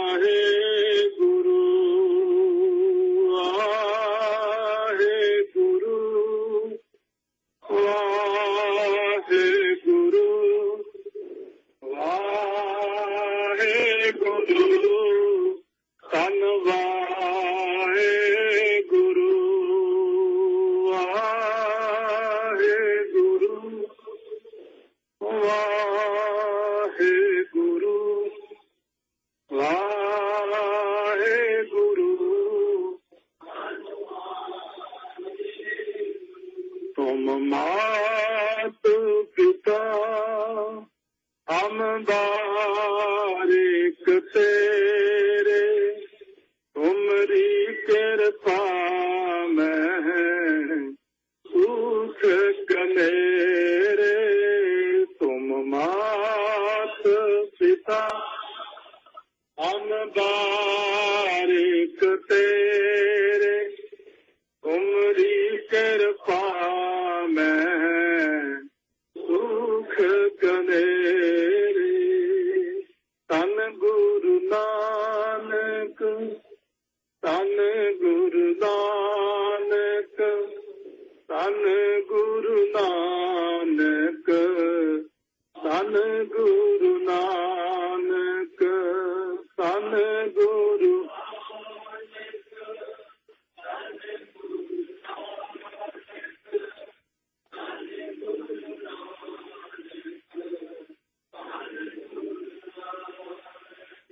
ਧੰਨ ਗੁਰੂ ਗ੍ਰੰਥ ਸਾਹਿਬ ਧੰਨ ਗੁਰੂ ਗ੍ਰੰਥ ਸਾਹਿਬ ਧੰਨ ਗੁਰੂ ਗ੍ਰੰਥ ਸਾਹਿਬ ਧੰਨ ਗੁਰੂ ਗ੍ਰੰਥ ਸਾਹਿਬ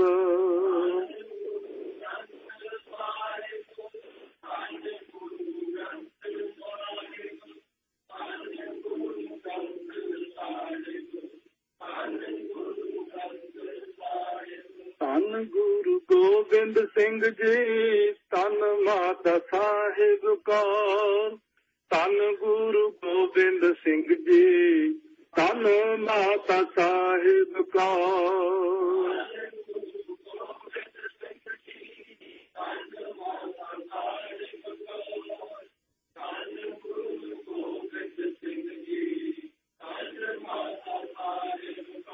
ਤੁਮ ਮਾਤ ਪਿਤਾ ਹਮ ਬਾਰਿਕ ਤੇਰੇ ਤੁਮਰੀ ਕਿਰਪਾ ਮੈਂ ਸੁਖ ਕਨੇਰੇ ਤੁਮ ਮਾਤ ਪਿਤਾ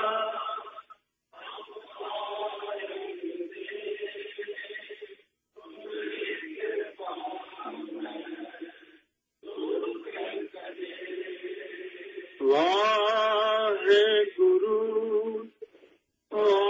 ਵਾਹਿਗੁਰੂ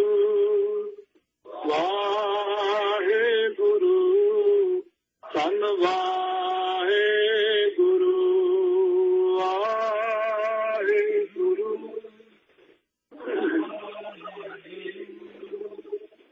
ਵਾਹਿਗੁਰੂ ਧੰਨ ਵਾਹਿਗੁਰੂ ਵਾਹਿਗੁਰੂ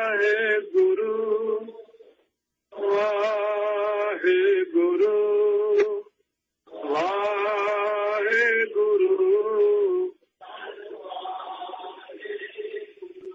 ਵਾਹਿਗੁਰੂ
ਸਾਧ ਸੰਗਤ ਗੁਰੂ ਸਾਹਿਬ ਨੇ ਕਿਰਪਾ ਕੀਤੀ ਹੈ।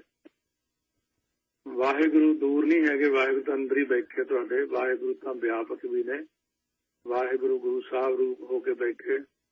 ਇਹ ਦੂਰ ਸਮਝ ਕੇ ਵਾਹਿਗੁਰੂ ਨਹੀਂ ਕਹਿਣਾ, ਉਹ ਦੂਰ ਆ ਪਤਾ ਨਹੀਂ ਕਿੱਥੇ ਆ, ਉਹ ਅੰਦਰ ਹੀ ਬੈਠੇ। ਉਹੀ ਕਹਾ ਰਹੇ ਨੇ, ਉਹੀ ਤਾਂ ਵਾਹਿਗੁਰੂ ਕਹਾ ਰਹੇ, ਉਹਨੇ ਸੱਤਾ ਦੇ ਕੇ ਕਹਾ ਰਹੇ ਨੇ। ਪਰ ਫਰਕ ਇੰਨਾ ਕਿ ਅੰਦਰ ਜਿਹੜੀ ਹਉਮੈ ਨਾ, ਉਹ ਹਉਮੈ ਕਰਕੇ ਹੀ ਔਖਾ ਹੋਇਆ ਪਿਆ ਕੰਮ। ਇਹ ਹਉਮੈ ਦੂਰ ਹੋ ਜੇ ਤਾਂ ਮਨ ਦੇ ਅੰਦਰ ਇੱਕੋ ਹੀ ਗੱਲ ਹੈ, ਫਿਰ ਤਾਂ ਉੱਥੇ ਹੀ ਟਿਕਾ ਬਣ ਜਾਵੇ। ਕਦੇ ਵੀ ਦੂਰ ਜਾਣ ਕੇ ਵਾਹਿਗੁਰੂ ਨੇ ਕਹਿਣਾ। ਅੰਦਰ ਦੇਖੋ, ਅੰਦਰ ਬੈਠੇ ਨੇ, ਕਹਾ ਰਹੇ ਨੇ। ਬੇਨਤੀ ਕਰਿਆ ਕਰੋ, ਵਾਹਿਗੁਰੂ ਜੀ ਹੁਣ ਮਿਲਾ ਲਓ ਸਾਨੂੰ ਆਪਣੇ ਨਾਲ, ਮੇਲ ਲਿਓ ਦਇਆਲ ਟਹਿ ਪਏ ਦਵਾਰਿਆ, ਰੱਖ ਲਿਓ ਦੀਨ ਦਿਆਲ ਭ੍ਰਮਤ ਬਹੁ ਹਾਰਿਆ। ਮਹਾਰਾਜ ਰੱਖ ਲਓ, ਹੁਣ ਮੇਲ ਲਓ ਸੱਚੇ ਪਾਤਸ਼ਾਹ, ਹੁਣ ਸਾਨੂੰ ਆਪਣੇ ਨਾਲ ਇਹ ਜਨਮਾਂ ਜਨਮਾਂ ਦੇ ਚੱਕਰਾਂ ਚੋਂ ਕੱਢ ਲਓ। ਗਰੀਬ ਨਵਾਜ ਬੌਲਾ ਖੇਲ ਕਰੇ ਸਭ ਆਪੇ, ਇੱਕ ਕੱਢੇ ਇੱਕ ਲਹਿਰ ਵਿਆਪੇ। ਇਸ ਕਰਕੇ ਸਤਿਗੁਰੂ ਕਹਿੰਦੇ ਉਹ ਜਪੋ, ਨੇੜੇ ਦੇਖ ਕੇ ਜਪੋ, ਵਿਆਪਕ ਰੂਪ ਵਿੱਚ ਜਪੋ ਦੇਖ ਕੇ। ਗੁਰੂ ਗ੍ਰੰਥ ਸਾਹਿਬ ਜੀ ਵਾਹਿਗੁਰੂ ਨੇ ਔਰ ਜਦੋਂ ਤੁਸੀਂ 8 ਪਹਿਰ ਨਿਕਟ ਕਰ ਜਾਂਦਾ, ਭਗਤ ਦਾ ਕੰਮ ਹੈ 8 ਪਹਿਰ ਵਾਹਿਗੁਰੂ ਨੂੰ ਕੇ ਹਾਜ਼ਰ ਹਜ਼ੂਰ ਹੈ, ਕਿ ਜਾਹਰ ਜ਼ਹੂਰ ਹੈ। ਦੁਕਾਲੰ ਪ੍ਰਨਾਸੀ ਦਇਆਲੰ ਸਰੂਪੇ ਸਦਾ ਅੰਗ ਸੰਗੇ ਅਪੰਗੰ ਬਤੂਤੇ। ਜੈ ਜੈ ਦੇਖੋ ਤਹਿ ਹਜੂਰ ਦੂਰ ਕਤੋ ਨ ਜਾਈ, ਰਵ ਰਹਿਆ ਸਰਬੱਤਰ ਮੈਂ ਮਨ ਸਦਾ ਤੇ ਆਈ।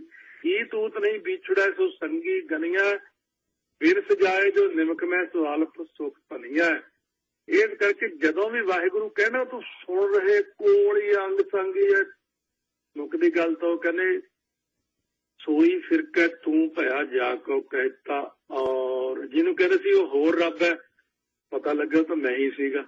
ਬਸ ਮੈਂ ਹੀ ਦੇ ਵਿੱਚ ਥੋੜਾ ਜਿਹਾ ਫਰਕ ਹੈ।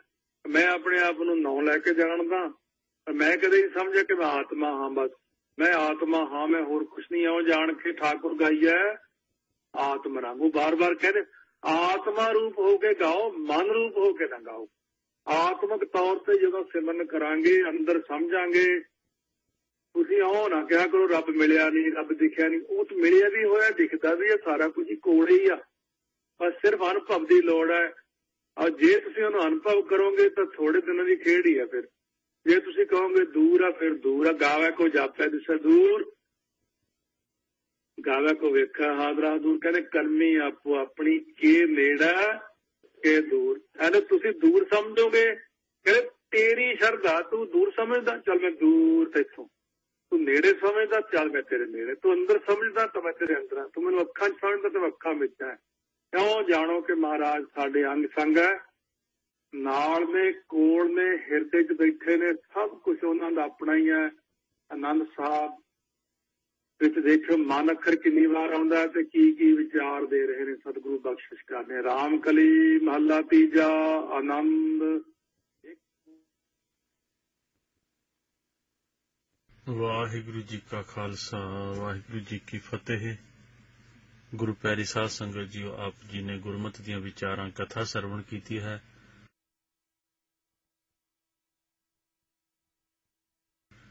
ਜੋ ਸਾਡੇ ਸਤਿਕਾਰਯੋਗ ਗਿਆਨੀ ਜੀ